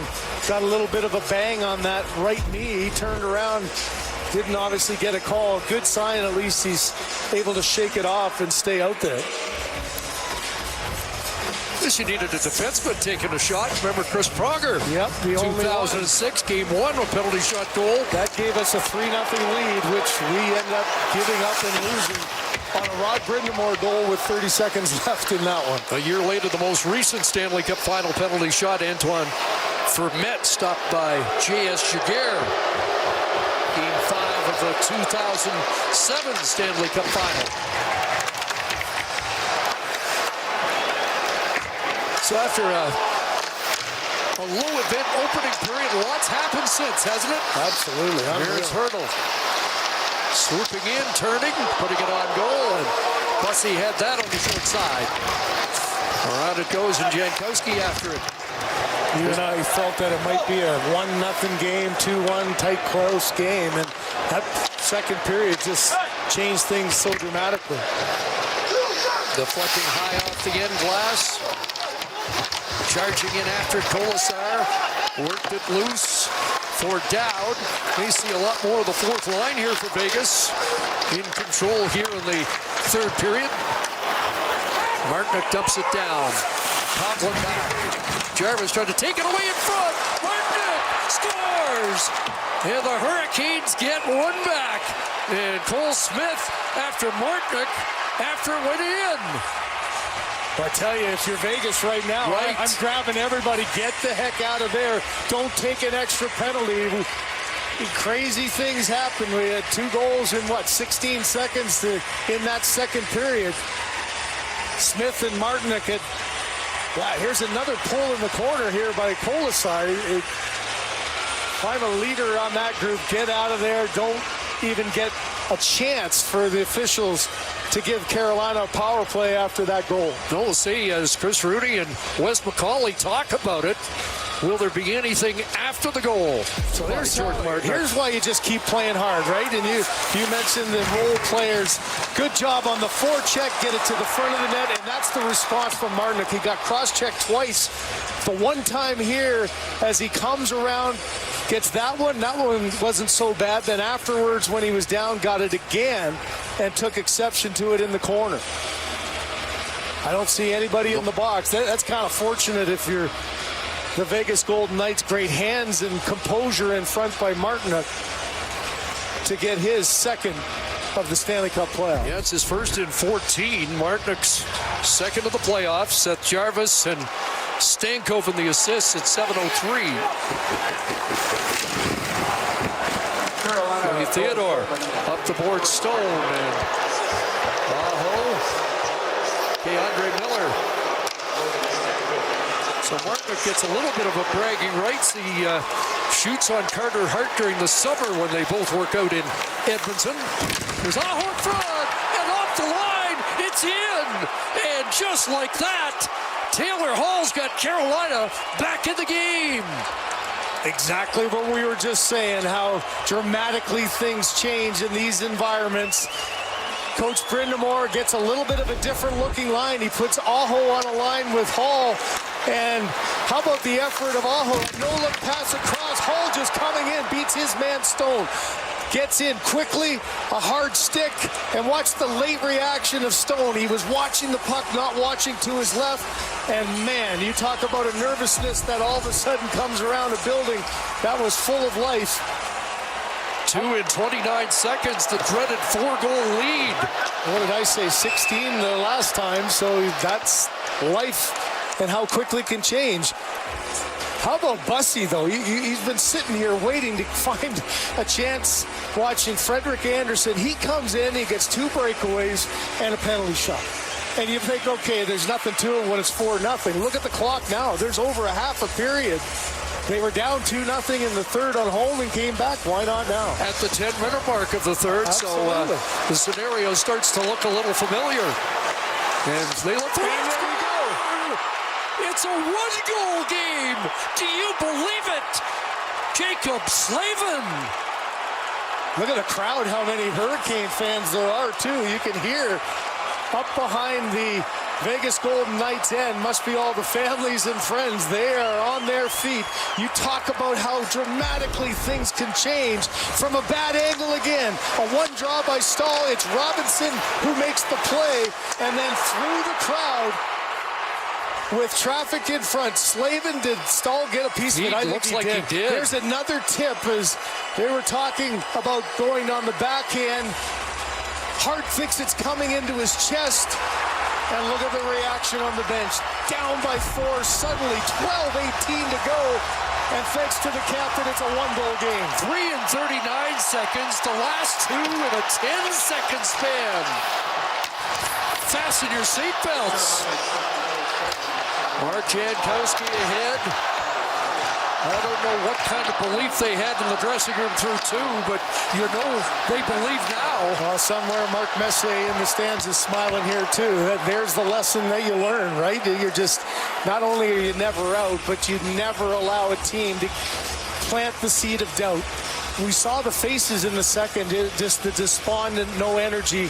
Now you look on the nervousness of the Vegas Golden Knights, and John Tortorella has seen an awful lot in his years. But not often have you seen 2 periods, the dramatic difference that we were watching right now. Unreal. Well, it was crazy in the 2 games in Raleigh, and it is getting wild here in Vegas. And a hand pass Holtz play. Stoll from Slavin and Robinson. The 3rd goal. And now they're just a shot away as it tightens up in Vegas. Hey, Carolina down by 4. They give up a penalty shot that is saved, and now 2 goals in 26 seconds to create a little bit of hope, right? A little bit of life. Well, how about 3 in 39, and all of a sudden this is a completely different game. An opportunity to go up 5-0 early in the third for Vegas ends up in those 3. making it a heck of an ending to this one. Well, without digging into the research, this would just feels like it'd be one of the greatest comebacks, the greatest comeback in Stanley Cup Finals history. Kind of has to be, doesn't it? But how about that? You have a power play at 3:15 that you say, okay, can you get something positive? The power play doesn't go. You get a bad break, shorthanded, or as Marner creates the penalty shot. Your goaltender, who hasn't really even faced a shot yet, does a great job of shutting the door. And now all of a sudden, look at the focus on Bussy. He's got to realize, hey man, I'm now the goalie of record and get in here. I got to make some saves, shut the door, and allow my team a chance here to get the fourth. Walker hounded there by Marner. Stahl helps out. Got it to the line, not out. Rasmus Anderson, Brett Howden, Mitch Marner. From distance on Bussy, who reels it back in. So here's what always makes me nervous about these situations, which is why it's so hesitant to pull the goalie. Now you're in a game, you're saying, should I put Anderson back in? I was just thinking the same thing. Is that a crazy thought? No, it's not a crazy thought if you believe he's your best goaltender. And I think that you had the mindset that you probably didn't pull Anderson because of his play, more just the situation. Now you're in a little bit of a coach's quandary, aren't you? Do I get him back? Can I possibly put him in that situation? It looks like you just have to have hope that Bussy's work during the regular season and preparation now prepares him for it. And maybe that penalty shot save earned him more time. And ignited your team a little bit. You know, you're looking for that spark. And how about that? Just imagine being put in that situation. The one thing about Bussy this year, Chris, he had 2 9-game winning streaks during this year. He had just a fantastic season. Had a lot of people thinking that he was going to be the goaltender maybe to start these playoffs. Yeah, then there was he lost 3 straight in March, and it started to fade, but he finished 6-0-1. That one deflected high. By the way, the 3 goals by Carolina, the fastest 3 in Stanley Cup final history by one team. The old record, Montreal 1954, Game 2, they had 3 in 56 seconds. As Bussy holds that at the side of the Carolina net. Get game-changing internet and Canada's most reliable internet. Rogers Xfinity. We got you. I remember as a player, you kind of get tired of coaches reminding you of things all the time, and yeah, don't worry about it. Well, this is why coaches on both sides do that. You know, you think of every scenario and how quickly it can change. Off the draw, Rasmus Anderson in front, and Colton Sissons couldn't convert. They had a look there, but back the other way. Here comes Hall digging in front, and that slides across the front of the net. Kicked in by Walker. And down it goes from Aho in behind the net. Again, it's Aho out there with Blake and Hall in a completely different line for Rod Brind'Amour in this Stanley Cup final. And it worked, right? They scored the goal the last time they were together, so I like the little adjustment. Can't keep going with the way it was going. In behind, Sissons tries to center. Looks again, and then sharp angle. Chance by Cole Smith. He had Dorofeev at the back door and took the shot instead. Dorofeev cannot believe that he didn't get that pass. This is like a tap in for him. I mean, he's smiling, but he's going, did you not hear me? Did you not see me? Puck pops through. Look at the top of your screen. It's a one-timer. He's tight against. He opens up, thinks he's going to have he just cannot believe it. And for Dorofeev, it's kind of been the way it's going. Pointless in his last 4. John Tortorella would have had a perfect view of that one and how much net was there available for number 16. So Carolina dodges that one. That should have been a cushion for the Golden Knights. Walker a bump on Marner. William Karlsson on the puck. At the line. Hanifin bounces it wide. Jackson Blake there. Loose puck is chopped to the line, not out. Now Carolina works it ahead. Here is Svechnikov over the line. Looks across. Here's Martinook, a backhand. Steered away by Hart. Jankowski out there with Martinook and Svechnikov. That's another line we have not seen in the postseason for Rod Brindamore. The blender's working. And back goes Gostisbehere. They're going to wave it. No icing. He reverses to Nikishin. Back around far side and dashing after it's Ehlers. He'll beat out an icing call. Carter Hart for Thidor. A long lead feed is kept at center by Gostisbehere. Back in Ehlers. Around it goes for Stahl. Here's Robinson with Stahl and Ehlers now. Up ahead, Chatfield stepped up but unable to keep the puck in his own. Gostisbehere trying to one-hand that. He gets knocked down. Cole Smith looking for Dowd. Broken up and Chatfield gets it to center. Great defensive play there by Chatfield. His partner gets knocked down and he saves him with a really good active stick. Stone unable to come up with that puck. It's a high flip back down. Right in front of the Golden Knight net. Stankoven after it, but away goes Eichel. Jack Eichel through center with Barbashev. Swung in deep. Bussey plays it away from Eichel. Knocked down by Barbashev. Chatfield on his back. And it deflects up over the glass out of play. I said deflect. Let's find out if the referees saw it the same way. Well, Chris Rooney was the one thinking it went straight out, but you could see the linesman really quickly here. Matt McPherson looked like he maybe thought not, so they need to spend a little time. What did you see? What did you see? What did you see? You talk about an important big call here. Yep.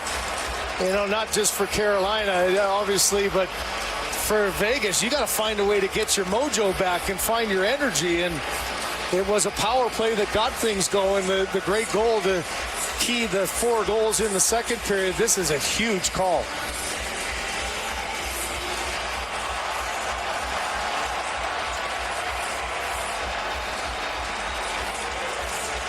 You know, I'd almost err if I'm a linesman saying I think it might have gone out. You can challenge it if you're Carolina if they're wrong.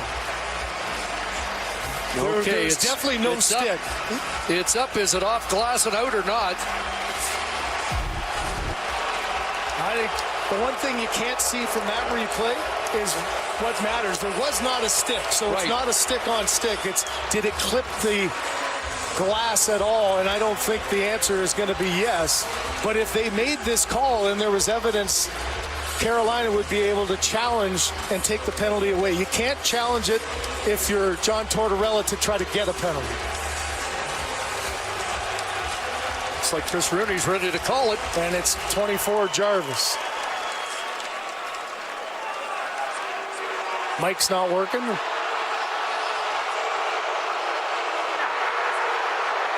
Carolina penalty number 24, 2 minutes delay of game. It is. So Jarvis to the box. And the Golden Knights to the power play when we come back in a 1-goal game. And a thriller in Game 3 here. And Vic, just stay composed. He now has to keep his composure sitting in the penalty box for 2 minutes or less. An unlikely, meaningful power play here for Vegas in the third. Now only up by a goal as they go back to it here. 1 for 1 on the power play here in Game 3. They're 1 for 8 in the series. What a big draw there by Jordan Stahl again. He's over 70 for the second straight game again, and now forces Vegas to get the entry. Eichel with a move at the line, and it put the play offside. You know, it's just the little details, right? It's such an important draw. You've mentioned a couple times how the Vegas players have complained about Stahl, how he times it and how he gets in. Well, you got to be doing a little bit on the edge to be really good, and there's a great example of how you saw the look on John Tortorella's face. Losing that draw is a big part. All of a sudden now 20 seconds are already gone. Stahl now 34-18 in the series after losing that one outside the line. Here's Eichel. And Stahl got a stick on that. Marner keeps it alive. Stone chops at it, and Stahl bats that out to center and heads off. Shay Thidor. Jack Eichel sifting through and right on Brandon Bussey, who holds it. There's an example of, Eichel is such a difficult guy to read because it looks like he's hardly skating, but he actually picks up a little speed, that little movement with his edges of his blade, and he's so quick with the hands. Get you moving. Aho goes one way. He just slides back effortlessly, and he makes it look very easy. If nothing else, Chris, he was just trying to get another face-off to get the setup. Minute 8 left on this power play with Aho against Eichel, and Aho pulls it into the corner. And that deflecting over the glass. Marner trying to sell another one, and very demonstratively, Wes McCauley letting us know that that one did deflect out. Matt McPherson that time was pretty right on top of it. He was immediately saying Marner's still putting his 2 cents worth in, but all the officials were putting their hands together on that one.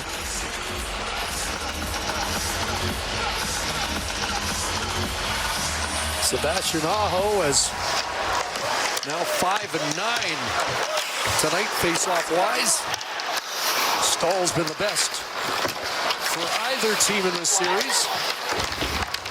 Spun down as Walker. Eichel bounces it across the front of the net. There's Dorofeyev, missed Marner with it. It'll come back to Eichel. In deep, Stone. Mark Stone trying to center. Stone finds Eichel. Marner's in the bumper spot. There is Stone. Eichel back. Thidor, a blast, and it explodes off the inboards. Dorofeyev lost it, and Aho's out. Aho near the end of a shift, otherwise they might have thought about it. He does bring it in, and now taps it deep. But a smart play by John Tortorella, a minute into the power play, made sure he had Thidor as the defenseman. Not 5 forwards there.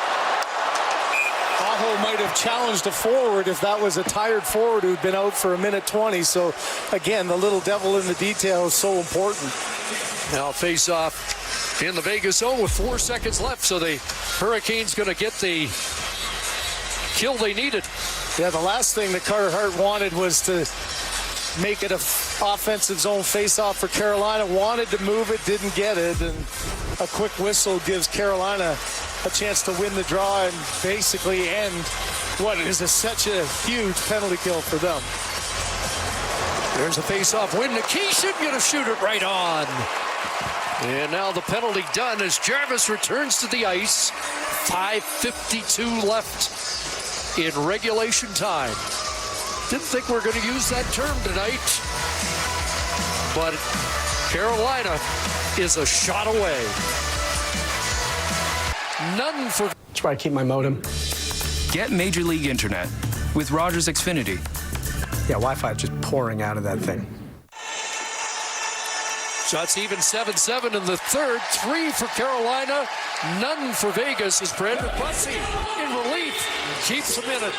Well, what a moment for him. He just held his ground on the penalty shot, didn't go down, stayed, I think, surprised Mitch Marner again with that glove being there to make the save. Another great example of why you work so hard when you're not in the lineup throughout the playoffs. You never know when you're going to matter.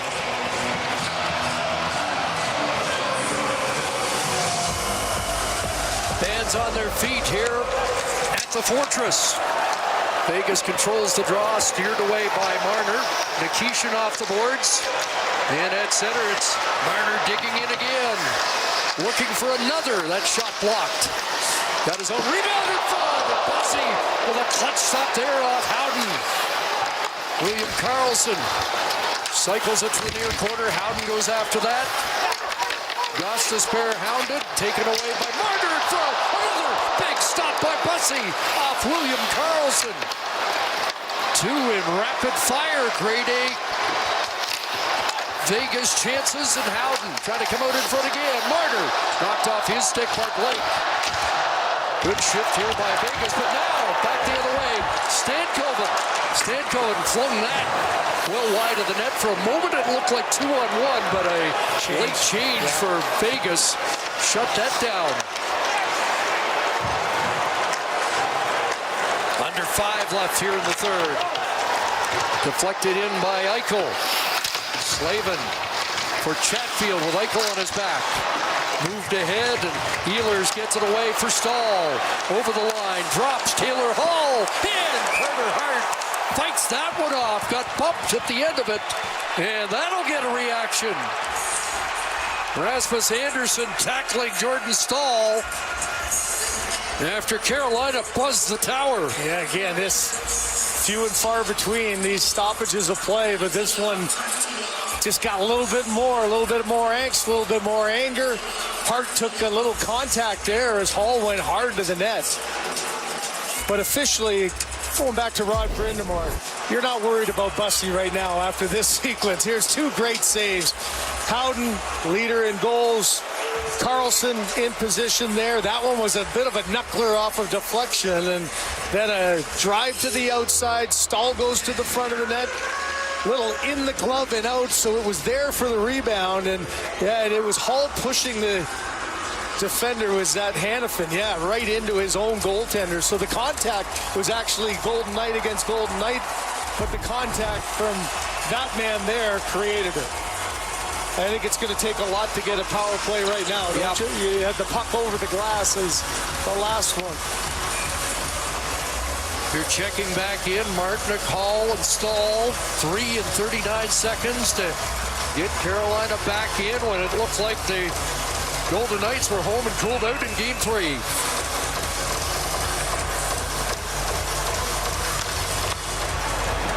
Two wild one-goal decisions in Raleigh, and what do we got left here in Game 3 in Vegas? Here's Eichel trying to tie up Blake.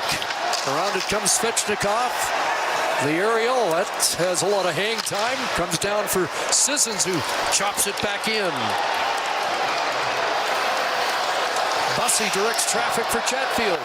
4:04 left in the third. How long till Bussy's lifted for the extra attacker? That pass snapped ahead by Ehlers. Around it comes for Jarvis. Took a hit, following up was Walker.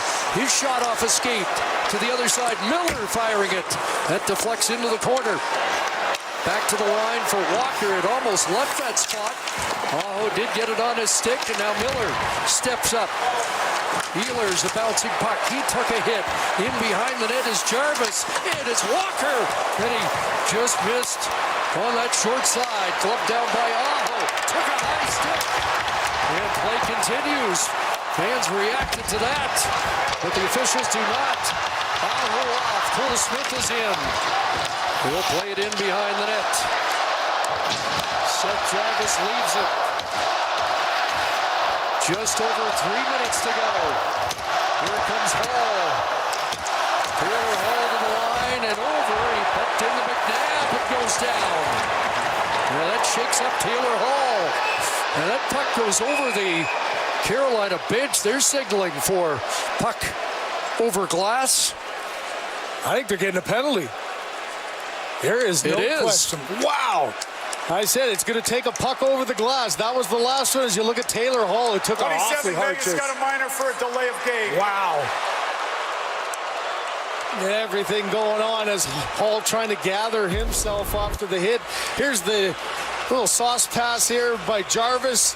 Defenseman coming in, short side off the post, left a good mark there on the red paint. And under pressure will make you do crazy things. Here's the hard hit. Oh, boy. That was just rocked as McNabb, and it maybe just knocked the wind out of him. Puck going up, and man, all the way from back under the goal line. Unbelievable how far that went for Shay Thidor to even make it that far. I don't think he ever imagined that being a penalty. Well, 2:55 left. The power play. Do you go 6-on-4 here at any time? I don't with 2:55 left here. Trust your power play to get the opportunity to tie it without the chance of an easy extra goal. Stahl to take this draw. Carolina 0 for 1 with a man advantage. It's Nick Dowd that hit the deck trying to cover up that puck. Wild scrum for it. Gostisbehere plays it into the corner. Stahl now getting up after being knocked out in front. Sebastian Aho gets it back from Jordan Stahl, and now it's Gostisbehere. Gostisbehere across for Jarvis. who scored on the power play in overtime 2 nights ago. Gostisbehere goes to Aho. He's got options both ways. Goes to the net. Deflected down off Hart. Back to the Ghost. And Jarvis, a one-timer. Didn't get the same result he looked for 2 nights ago. Now they'll scrum in the corner. McNabb knocked down Svechnikov. They continue to battle for it. It comes loose for Carolina. Back along the board, Stahl. Near side it goes for Svechnikov. Now Bussey is going to the bench for an extra attacker. It's going to be 6-on-4 as Jarvis holds on. Gives it to Aho. Down low in front. Jam play. Stahl. Another whack at it. Have they scored? Yes, they have. Are you watching this? How are you ever going to call this? You've got one official pointing in Wes McCauley. You've got Chris Rooney saying, hold on a second here. I think 2 varying decisions. And man, why not? Another challenge, maybe even not getting there, depending on what the officials come. How about this game 3? Has had a little bit of everything. That says it all for John Tortorella. Just throwing everything you can to the net. In front is Svechnikov. He takes a whack at it. On the left side, you see the bodies going in. Man, this is going to be something. 2 Golden Knight goals have been wiped out tonight on challenges. Do we get one here? Watch on the right puck here. Is loose. There is Dowd taking his man out. Svechnikov got the puck. Dowd knocked the Carolina man right into it. That doesn't allow Carter Hart, but he wouldn't have knocked into him had it not been Dowd. I think this one's actually going to count. Yeah, the only other question, did Svechnikov push the pads or just make contact with the puck to knock it in? Wow. This is something. And now do you challenge? The call is goal, and it's going to stand. He's not going to challenge and potentially give up a power play chance here. Yeah, you just can't if you're John Tortorella. Now, you can see he's thinking about it. He said 10 out of 10 times he would have challenged in game 2. But they're going to drop it in, and Carolina has erased a 4-goal third-period deficit. Just something, isn't it? What a series this has become. It was good coming into game 3. It's gone to a whole nother level here now. And now here comes Eichel snapping that shot high. It's Svechnikov's 4th on the power play from Jordan Stahl and Sebastian Aho. Well, just look at the panicking around, and Lauzon didn't want to move. It was the hit, though, of Dowd taking his man in. Look, the chaos creates a loose puck. It's the hit coming in, no chance to get out of the way. That jarred the puck loose, and credit Svechnikov. And man, if you think you've seen it all, you better keep watching.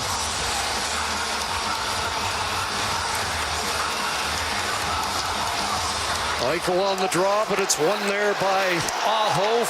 There's the flip back into the Vegas zone, and Hanifin back to get it with Martinick on his tail. Stone. Chatfield. Talk about momentum and shifts. Have we ever seen anything quite like this? Well, if you're Vegas, how do you get yourself grounded again? I mean, a second period that went everything your way after the disallowed goals. Now you better regroup and get playing.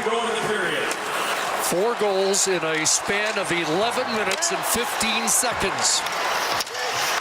Aho gets rid of it at center. And into the final minute, next goal wins territory here in game 3. Fired in by McNabb. Stankoven off the boards, and it does jump the stick of Thidor and out. You mentioned neither franchise has ever won a game 3, and it almost feels like neither one wants to win this one. But it's going to be a memorable victory for one of these 2 franchises tonight. Neither winning a game 3 in a Stanley Cup final, both 0 for 2. Not quite the miracle on Manchester and Los Angeles against the up 5-0 Edmonton Oilers, but Rod Brind'Amour just has to be so pleased with how things have gone. The changes he made in the Lions had an impact too. And one last key face-off, a scrum of 5 Carolina Hurricanes Second time in Cup final history that a team has erased a 4-goal deficit. 1972, Rangers trailed the Bruins 5-1. Stahl needs a new pair. That's so important. I'm surprised he was able to get the change because he's such a critical part in the faceoff dot. Wow. 9-7 tonight. Nick Dowd digging in.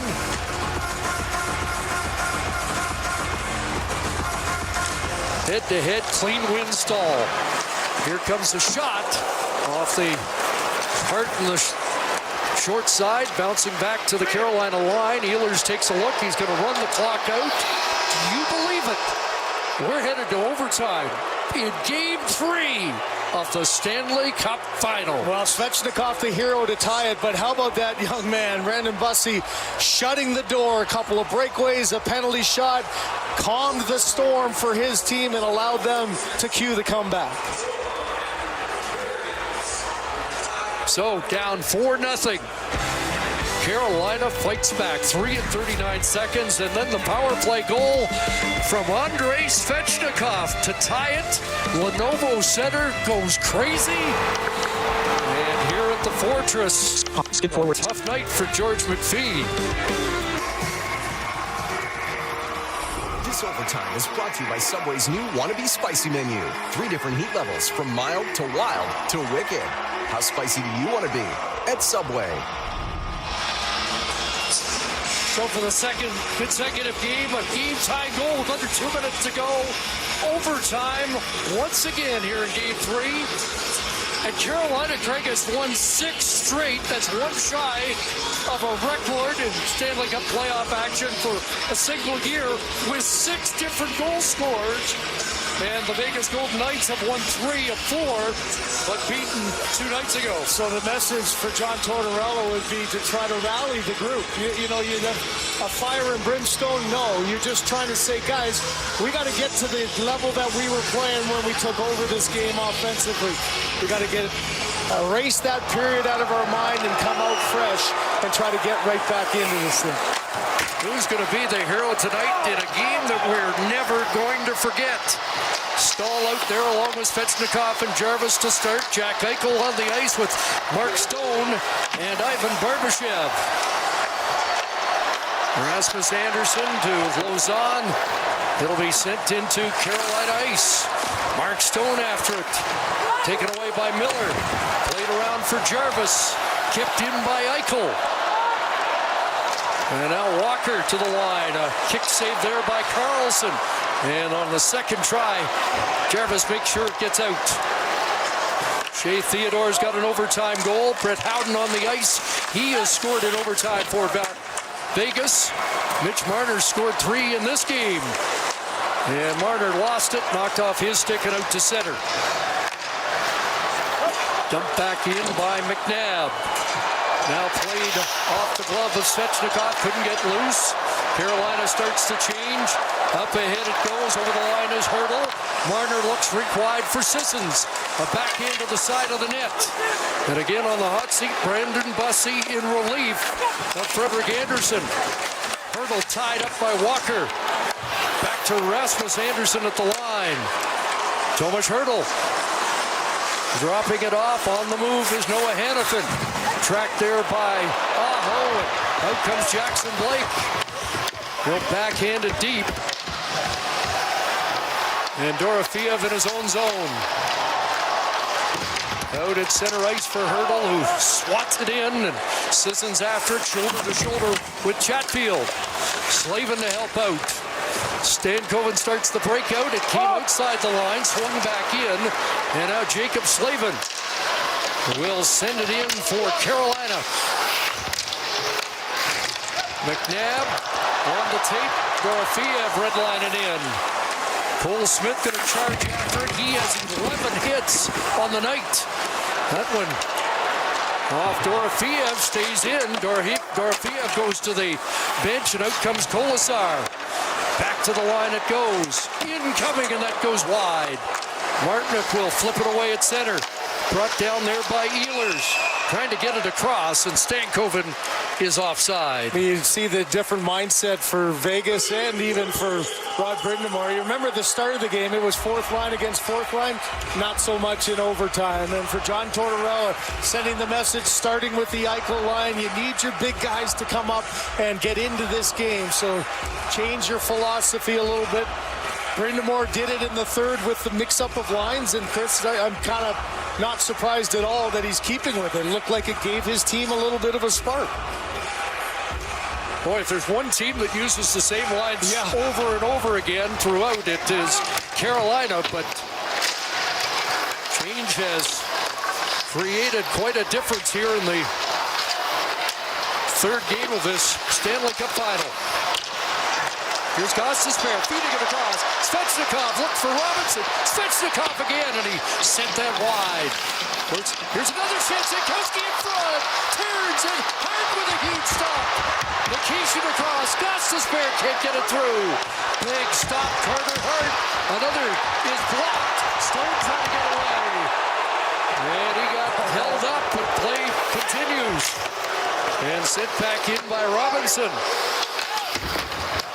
Hanifin with Carolina changing. That went by everybody who were afraid to touch it up. Smart play by Hall. He was going to grab that puck, but he noticed there's too many bodies on the ice. Let it go down. No icing, but no penalty. Here's Keandre Miller in.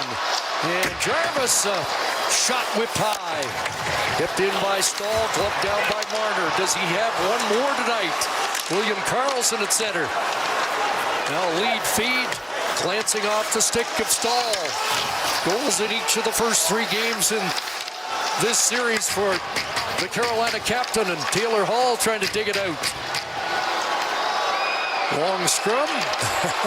Hall took a look at the referee, waiting for a whistle. None forthcoming. Who's going to win it out? Hall does. Far side for Howden. He's stapled there against the boards by Jarvis. One scrum on one side to a scrum on the other. Holy cow. There's Aho looking for a loose puck. He has a pair of assists in the game. Now double digits again for Sebastian Aho in Stanley Cup play. 8th consecutive year he's had at least 10 points. And he'll fire that around. McNabb left it there for Sissons. Chatfield is bumped. Loose puck for Sissons. Working in. Pocket picked. Good defensive play by Blake. Out comes Chatfield. Diagonal shoot in. Bouncing puck over the stick of Thidor. Aho retrieves it. Looks across there, and Svechnikov on it in behind the net. Looking to center. And Jackson Blake couldn't get that to the net. A hit on McNabb. And play called. Well, you just sense the tension, not just in the fans, but the players, too. You know, you get these moments where nothing's happening. Now a turnover in front. Look at the slide into the front of the net. Stone able to clear it at the last second. Gostisbehere, a tough play for Jankowski and Svechnikov. Reaching back. Jack Eichel with a good job taking his stick away. Nice little poke there by Hart. Chris, no such thing as an easy shot in this kind of environment. Everything to the net has a danger of going in. Off the draw, controlled by Vegas. And off Marner down the ice. It's going to be an icing call against the Golden Knights. Another Carolina offensive zone faceoff. Well, you think of the importance of overtime in playoffs. Only the New York Islanders have a better record than these Carolina Hurricanes as a franchise. And look at 38-23, pretty impressive. And this run of playoff success, as you said, at 6. Florida 2013, Anaheim 2003, 7 straight overtime wins to start the postseason. Miller back in his own zone. Howden won that battle. Howden trying to get it loose for William Karlsson, taken away and dumped out to center ice. Hanifin for Marner. And now Karlsson off the bench is Cole Smith. Couldn't take the pass. Karlsson was headed off, but keeps it alive for Smith. Now sent to the near side. Martinook able to control it. Nearly stepped on it, but gets it deep to get a change for the Hurricanes. A lead feed for Colasar. That's skipped by him. Bussy to play it with Nick Dowd flying in there, but not able to come up with the puck. Kept in at the line by Thidor, who's played over 28 minutes so far. Dowd trying to tie up his man, and now it's going to be iced by Carolina. By the way, McNabb on the ice has played over 27 minutes with that birdcage on tonight. Boy, pretty admirable to have that kind of a night under such duress circumstances. Hasn't looked like he's missed a beat at all. You know it has to be a difficulty playing, but he's played like it's just another night.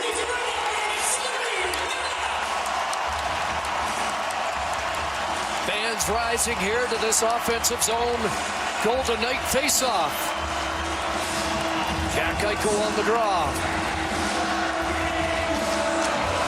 And Carolina able to prevail there. Jankowski won it. Healers at the line, and just ahead of the play was Robinson. The argument here for Anderson, he wants a face-off back in the zone for Carolina, but it was touched in the neutral zone. He's not going to win this argument, although it's a smart one to try to at least try. If it went untouched until the offside on the other side, then he'd have a point.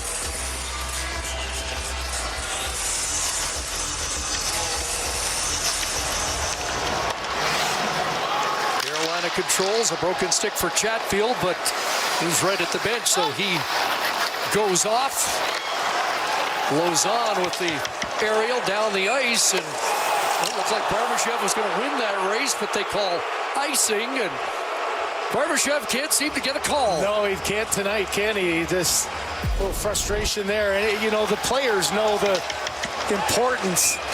That's pretty tight. They like the right call. Yeah, I think so. He's got the inside position. Barbashev's going to argue, but you know the importance of a defensive zone faceoff. So an icing that probably didn't need to have creates another offensive chance. Stahl and Eichel, helmet to helmet, and Eichel wins a key draw off Chatfield, and it bounces down towards Bussy. Up ahead, Jarvis got a stick on it. Here comes Stahl. Jordan Stahl wide on Anderson. Holds on to it. Feeds the point. Chatfield a shot that is blocked. To Slavin. Put it in front off Anderson's shin. Right on to Barbashev. Looked right wide for Eichel. Unable to make the connection. Sent back in by Jarvis.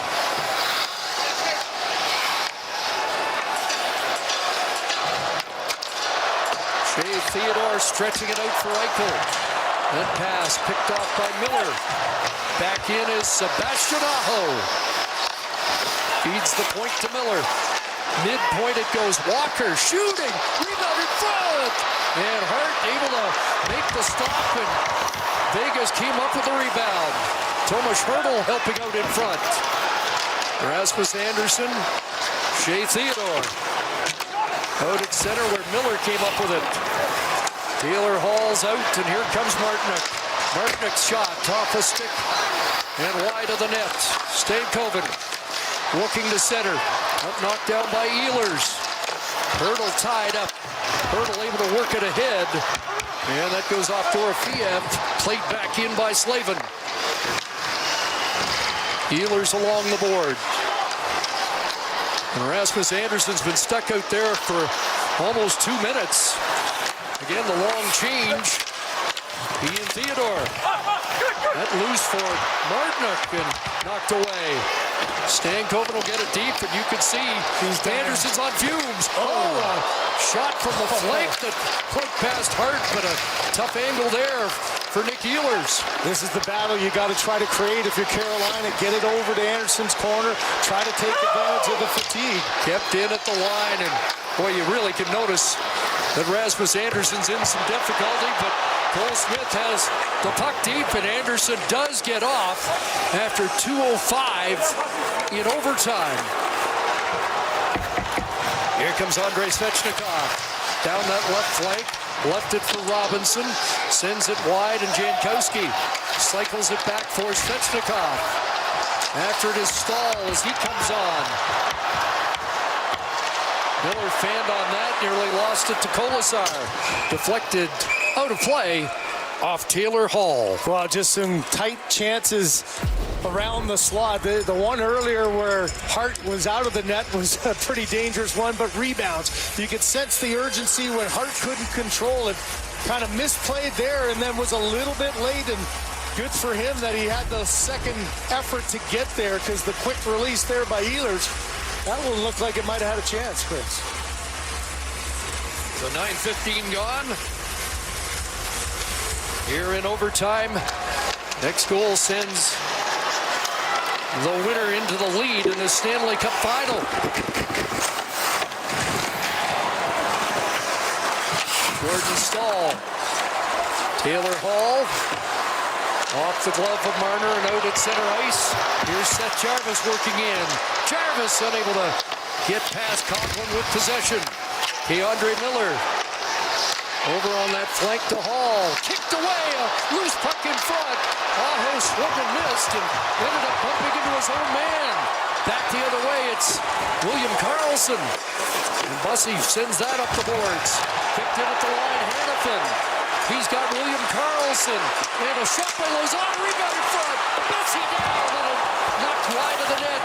Vegas with its best chance in overtime. And icing called against Carolina. Boy, just chances you get a break here on the icing, because they got to shovel the snow off. So we'll take a break to look at some of these. This is a shot to create a rebound, and boy, does it ever. You could tell Hart was worried about where that went. Same scenario here. Marner on the doorstep gets a second chance on it. How about Bussey sliding across, making sure Barbashev had to reach a little higher than he wanted. Both goaltenders understanding those second and third chances can become so dangerous. A couple of close calls here 10 minutes in. There's no such thing as an easy save, right? And here's two Carolina Hurricanes. Look at the scrambles in front, guys diving in front to get the puck. Stone gets maybe a piece of that on Jankowski, into tight on the second chance. And the idea of getting it past that first block, you saw a couple of hesitations. There's the last one, the rebound, as Coughlin is down, and this is a close call as well. The deflection in front. Elliott was talking about Mitch Marner on the heels of a defining night, George McPhee, and he does. He always shows it emotion as a player. Nothing changes in management. Kelly McCrimmon sitting back and watching. It's got to be gut-wrenching. Those looks say it all, don't they? And by the way, all of those highlights of George McPhee in overtime as he sweats it out with a capacity crowd here at the Fortress. Well, just the difference of, the razor-thin difference of winning and losing. We rode down the elevator with them after game 2, and it was a quiet, somber elevator out of respect for what just happened there. A 2-0 lead went away. Well, how about tonight? A 4-0 lead going into the third, and they're trying to rescue this one on home ice. Brandon Bussey's made 11 stops in relief. Mitch Marner is in double digits in shots at 10 now to lead everybody in that department.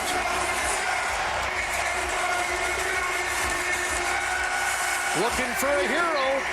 Eichel wins the draw. Thidor bounces that wide of the net. On it is Blake, and he'll send it 200 feet. They'll have to do it again. In the Hurricane zone, Carolina's won 57% of the faceoffs tonight. Yeah, that faceoff win, it was fortunate for Vegas. It hit the linesman's skate, as it always does. Such a quick hands by both the centermen. Hit the skate, went right back to Thidor.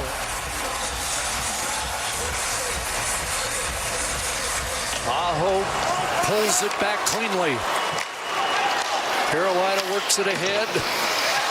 Ehlers inside the line, gets a change. Mark Stone. Too far for Eichel. Sebastian Aho. Deflected off the stick of Jackson Blake, who heads off, and Mark Stone winds it up. Sends it in from the red line. Sean Walker had that one go off him and in for a Mitch Marner goal earlier in the game. Wouldn't he love to atone for it now? Andre Miller. Jarvis pocket picked by Carlson. Seth Jarvis trying to get it back. Flipped ahead. A swat there by Lauzon. Marner was loose on his right side. And now played ahead to Svechnikov. Seth Jarvis knocked down again. He's up against Lauzon again, and those two separate and both head off. Rasmus Anderson back out. He's able to get by a hit from Miller. In front, Coughlin, backhand, and Bussy. After Coughlin misfired on the first, and that turnaround shot was a tricky one for Brandon Bussy. Yeah, you talk about a difficult read for the goaltender. You see quickly that you got a defenseman coming right down the slot, so he readies himself. Then it never came, but just a great composure there. The key for Bussy is he never goes down. Shot doesn't come, he's quickly right back up in position. Elbows tucked into his body. That one would have had a chance had he not been aware of it coming into his body, able to squeeze the elbows down to make the save.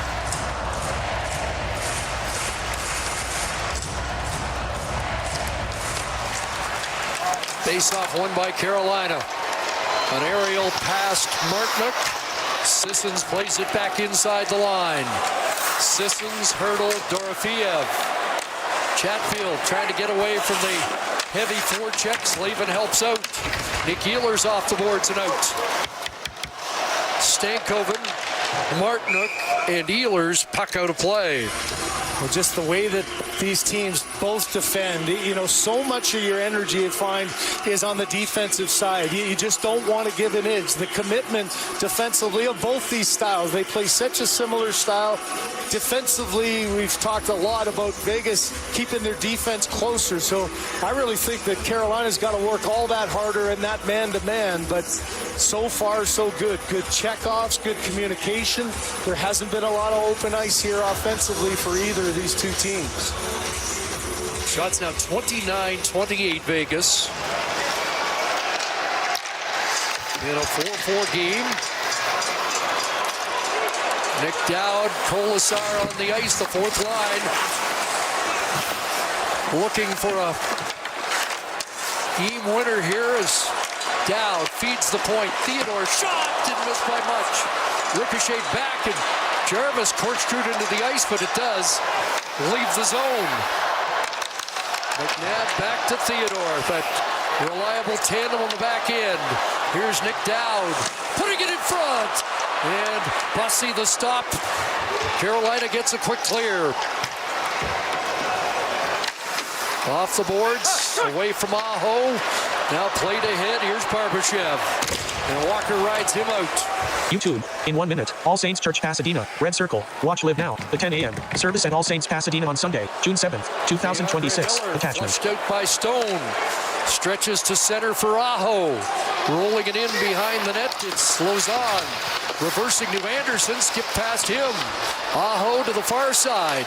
Activating Chatfield. Got a stick on that, and Eichel batted that puck, and that went high off the glass. There's Lauzon. Gets away from Hall. Lauzon redlining in. Bussy directing traffic, and Vegas making changes. Chatfield ahead, off a skate, and Jordan Stahl after it. Up against Eichel. They go to the boards, and it's taken away by Martinook. Back towards Stahl. Now in is Svechnikov. Nikishin, and it skipped over his stick and out. Alexander Nikishin. Howden watching him. Howden taking it away from Nikishin. Here's Brett Howden with Carlson, and Marner checks back in. A pass from Marner on this right side. In behind the net, and around it goes. Back for Marner. Stankoven on him. Marner head. Gostisbehere bounce off him. Here's Thidor to the net. Bussy turns that away. Svechnikov, and able to work that outside the line. Back in is Nikishin. Knocked down by Karlsson, taken away, and here comes Logan Stankoven. Over the line, drops it off. And that was knocked off the stick of Ehlers, kept in by Miller. Stankoven directing traffic. A shot goes off the shoulder of Hart and out. But the entire Vegas bench was yelling at that change there as it was a little bit late as guys jump into the play and get a piece of it. You John Tortorella, watch, you can see coming out off the top, keeping the puck in, and that creates that second chance. Good save there by Hart off the shoulder.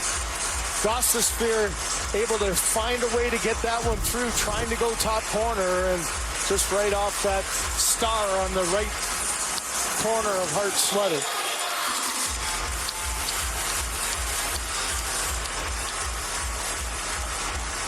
Four in the second for Vegas, 4 in the third for Carolina. Nothing yet. In overtime, a sharp angle tried by Robinson. Not a bad idea. Yeah, this is icing Vegas. Just the uneasy feeling as a goalie. You know, Kelly would say so often, it hits you, but you know you don't quite have it, right? Never a bad play, a rolling puck, and it slides right through his pants. Didn't get it, but that look of seeing Lauzon there instead of a red or white and red sweater must have been helpful for Hart on that one. Mark Jankowski wins the draw. Back it comes to Walker. Lost it. It's bounced to the line, kept in by Robinson. And now it's Jarvis in behind the net. Seth Jarvis taken along the boards. Jankowski. And Anderson wins that battle. Hurdle. Jeremy Lauzon is out. Hurdle wants the puck. He's got it. Almost Hurdle over the line. And then lost it. Back the other way is Aho. Scampering in is Sebastian Aho. And Eichel gets a piece of him. Up the boards and out. Chatfield tied up there, and Chatfield was knocked into the open door by Stone, and play quickly called. That could have been a really dangerous play. Yeah, he's limping a little bit there. God, it looks like on his knee. You just hate seeing like that. It just the battle for the puck. It looked like it was closed, but it wasn't. The player can't see who that was. As Kolasar closed it, but the latch must not have gone down. And oh yeah, he's looking in a little discomfort there. Never like seeing that happen. And that's why play was called. Just over 4 minutes still available here in the first overtime period. Mark Stone looks up ice. Eichel there. Can't come up with a puck. Fired back into Vegas territory. Svechnikov. Thidor there defensively. Up the boards. Stone swings the backhand out off the glove of Barbashev. Jacob Slavin. Pass Martinook it in. Vegas wanted. Whoa, I don't know if Hart saw that. Did he go and play it? Is that why both officials said icing? I'm not sure if Hart heard it or not and thought, oh, I better We could hear icing. Yeah, you can hear it right here. Seems like an insignificant play, but all of a sudden your team now is the one that iced it. Didn't quite make it. Icing you could hear. Yeah, it is because Hart didn't wait. He wanted to get after the puck. If you're a Vegas Golden Knight fan, now you ice it the other way. What a change that could present here for the away team. So Stankoven in on this face-off against Jack Eichel. Digs in and wins it. Across it comes to Gostisbehere. His shot tipped in front and just wide. But a chance for Seth Jarvis. Tipped in by Nikishin. Swung deep to Stankoven. And that puck will come back out. No stick for McNabb. No stick for McNabb. Trying to pick up his stick. The skates got tangled up there, and McNabb couldn't reach his stick. He was calling for interference, but that did look inadvertent. Gostisbehere. Ehlers. Stankoven in the corner, and Thidor ties him up. Without a stick now is Dorofeev as McNabb's got his cue, and it gets flipped away. And that's going to skid her right on goal. That curled in nicely there. That was a relief change. Got tired bodies. And Jankowski was offside, took the shot at the whistle. So you're a minute in, Chris, of a dead tired after a long night and you don't have a stick. And he goes to grab it once it clears, but you could see Nikishin, in defense of Nikishin too, you got to be thinking it's broken. You know, rarely the guys just lose their stick and drop it. But man, that could have been really a consequential error and a non-call that McNabb wanted, didn't get.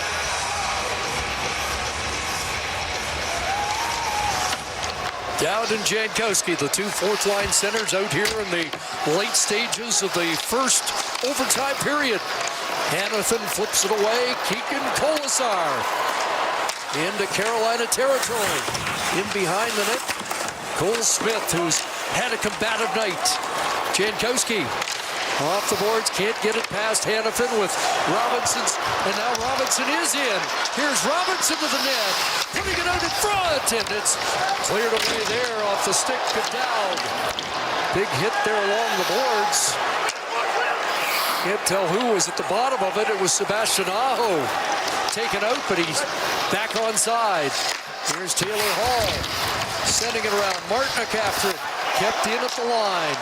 It comes across to Keandre Miller. Back to Walker, looking for Aho. Miller again.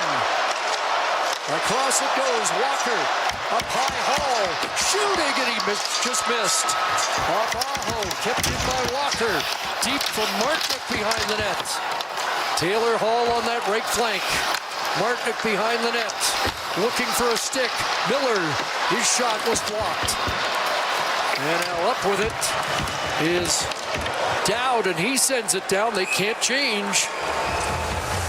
And have been out for around a minute and a half. Yeah, that's a big play. Robinson has tried to get it on his backhand, so unable to get control, but the spin around equally as effective. Get it to the front of the net, good positioning. You know, you teach your guys, center iceman, get back to the middle. That's the foundation of their defensive zone, and Dowd maybe saves a goal there on that one, but this is a face-off you've got to make a play on.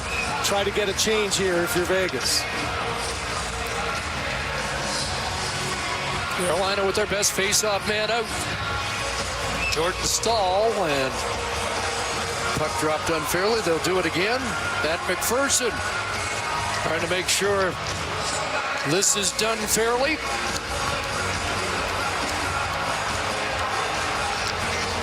And it's dropped in there, and Dowd prevails.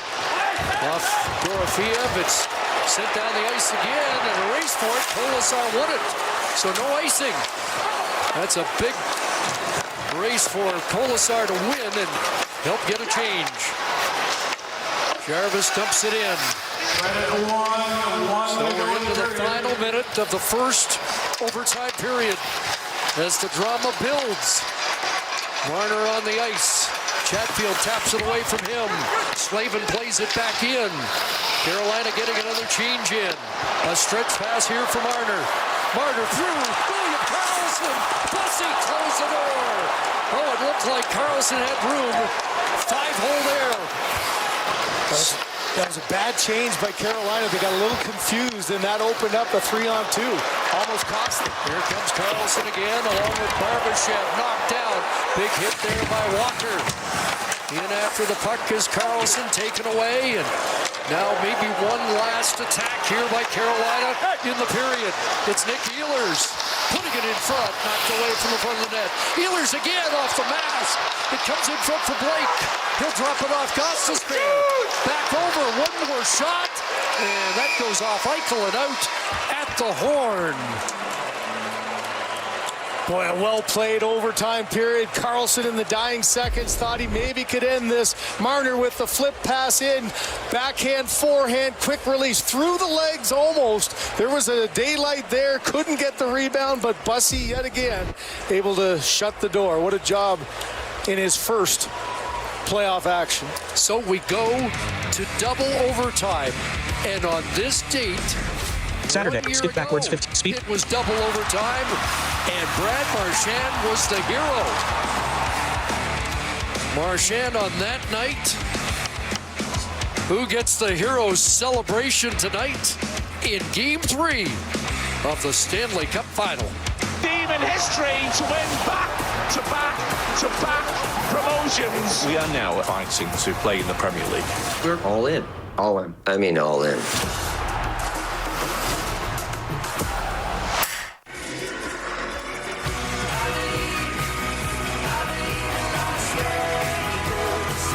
Always something to pique your interest on the Strip on a Saturday night in Vegas. Rod Brind'Amour joked he's the wrong guy to ask about being distracted by life on the Strip. But where else do you need to be to find entertainment than T-Mobile here in Game 3? Sean Walker pacing the way for Carolina. Dylan Coughlin said earlier today that if stuff goes sideways, we stick together. That has been tested in the most incredible of ways for Vegas here in game number 3. It was Brind'Amour who admitted he has a tough time getting to bed after games, win or loss in the playoffs.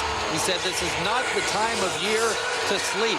No one going to sleep, no matter the time zone, as we head to a second overtime of this incredible game number 3, Chris. Tough to outshine the neon here in Vegas, but they're doing it tonight. Well, if you're in the city that is a 24-hour, you can get whatever you need. Might as well just keep playing some hockey. Just an unbelievable physical effort by both these teams. What do they have in place for us now? So here we go, second overtime period, second time for both teams to go to double overtime in this year's Stanley Cup playoff. Ooh, a tricky shot off the flank that makes Carter Hart eat the puck. Carolina won Game 2 against Ottawa, 13:53 of the second overtime. Vegas at 5:28 of the second overtime, Game 5 against Utah. I like Chatfield on the dump in, made it look like he was going to put it around the boards, tried to surprise Carter Hart there. As it often is, you saw that stat, more shot attempts for Carolina. That's kind of a commonplace when you're playing the Hurricanes. Now they have the edge, 33-32. Stalls 165% of the draws. And digs in on this one against Nick Dowd. Can't help but think that, one of these face-offs wins is going to end up in the back of the net. Dowd wins that one. Fired ahead, that goes off Cole Smith. It's an icing call. By the way, Cole Smith has set a Stanley Cup final record with 14 hits so far tonight. I thought the hit parade by Vegas really made a difference earlier. After 2 periods, it was 45-26, and it created a lot of those misplays by the Carolina Hurricanes that allowed the offense to get going for Vegas. The final record was 64 team hits tonight. For the home side, there's a face-off won by Carolina, but Smith able to get a stick on that and work it ahead. Bounced in on Bussey, who taps it onto the stick of Gostisbehere. Flipped to center, and Jarvis off his leg. Following up, it's Svechnikov, and now tapped a little deeper by Gostisbehere, but Carolina backing off, wanted to change. Giveaway, and Aho tried a quick one-timer. Here's Thidor. Up ahead, that's too far for Kolasar. Bussey had to play it to now flip back to center. Flipped down by Thidor once again. Taylor Hall checks back in. Marner trying to sidestep a check. Here comes Howden in. Brett Howden with the net and couldn't get a shot away. Drops it off, that's turned over, and Jackson Blake will flip it back inside the Vegas line. Mitch Marner with 10 shots, 14 shot attempts in the game, and a natural hat trick. And here's William Karlsson, who's looked dangerous out in front, and that is knocked away. Here's Jordan Martinook. Following up, it's Ehlers.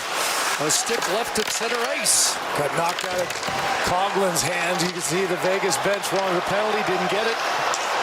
Marner back in. Marner slicing it through. William Karlsson. Back it goes, and it went past Rasmus Andersson down the ice.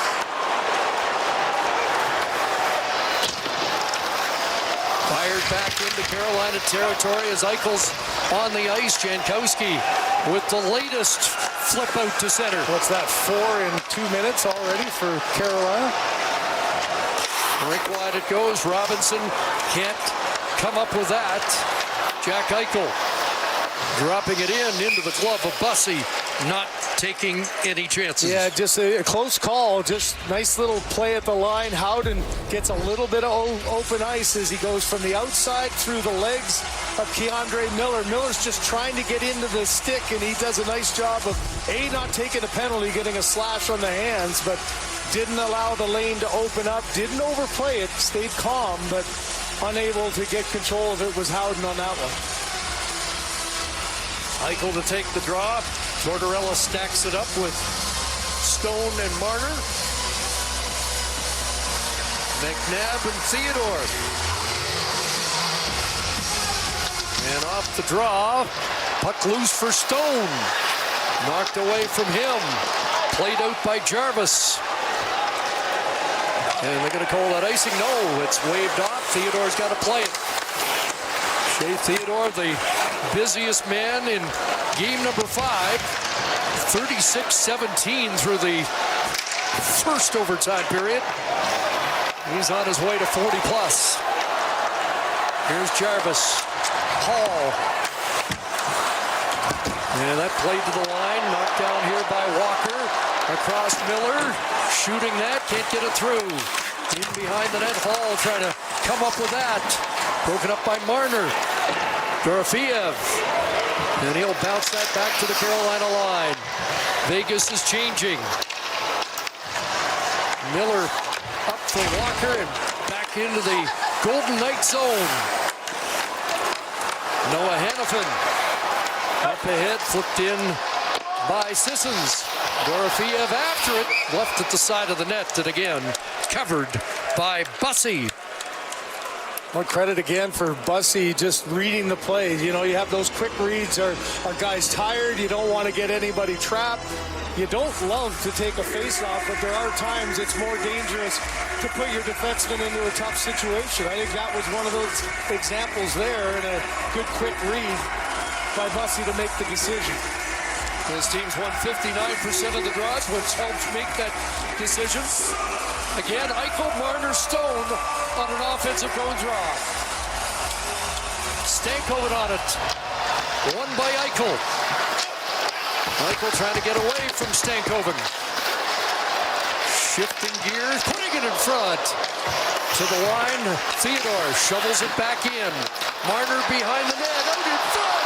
Backhand stopped. And Bussey dives back behind the net to cover that. Well, you see, you mentioned the fact that line is loaded up for the second offensive zone faceoff and have a real mindset of just get it to the front of the net. Marner knows he's got bodies. You get the backhander, body sliding across, and that had an opportunity. That's a tough play as a right-handed shot for Stone, though. That's a lefty there. That's a one-timer and maybe an opportunity. And that line stays, Chris. John Tortorella doesn't want the 24 hours to go. He wants to get this thing over, leaving that line for 3 straight face-offs in the offensive zone. Eichel called upon again. He's 13-23, so he has not been the best option for face-offs. Probably the best option to win it. Yeah, exactly. And off the draw, Jankowski prevails. Almost as good tonight as Stahl on the faceoffs. Robinson chasing after it. One-handed there by Hannafin. It bounced over the stick of Marner. Delayed offside. Marner's got some time. Here he comes again. Flipping it in and going after it. They get there first. Up against Miller. Marner works along the boards. Eichel helped out.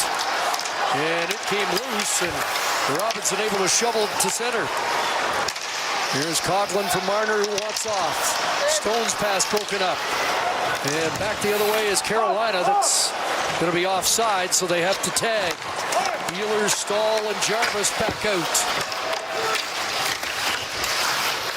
After it goes down with Kolasar. Nick Ehlers on the puck, rink wide Jarvis. Chatfield's jumping. Jalen Chatfield going after it against Anderson. He's in deep.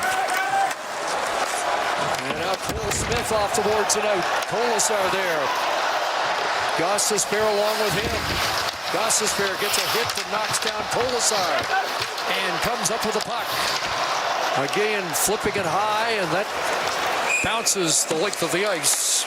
ice in Carolina. Yeah, look at the decision-making by that pair. You had Chatfield going in on the forecheck, and, you take your chance, but it expends so much energy. Look at them now with their sticks on their pads, trying to regroup here. 41 seconds, 39 seconds with that deep pair. They know they got to dig in here and make some plays with fatigue. William Karlsson a face-off win. Marner shot blocked. Jackson Blake trying to get away. Unable to do so. The puck stays in the Carolina zone. Karlsson after it again against Gostisbehere.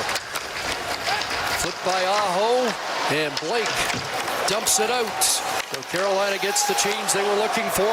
Howden quickly back in with Karlsson. In behind the net. Howden tied up there by Slavin. Howden still with possession. Former captain of the Moose Jaw Warriors back to McNabb and across. Thidor missed. And Shay Thidor says good night.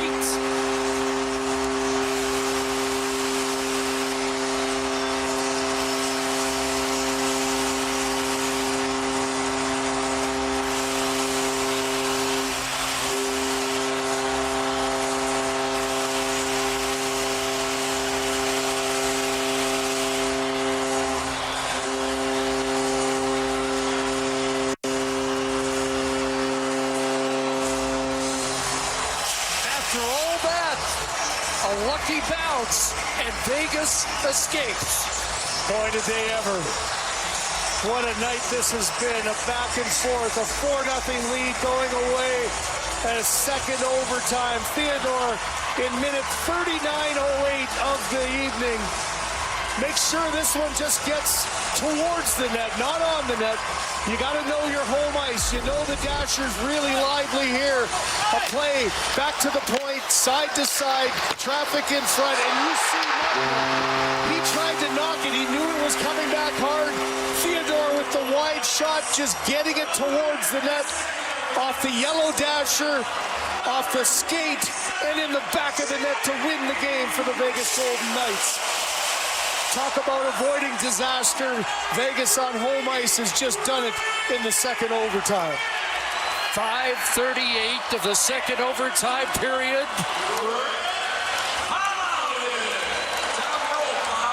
And Carolina's feverish comeback bid falls short.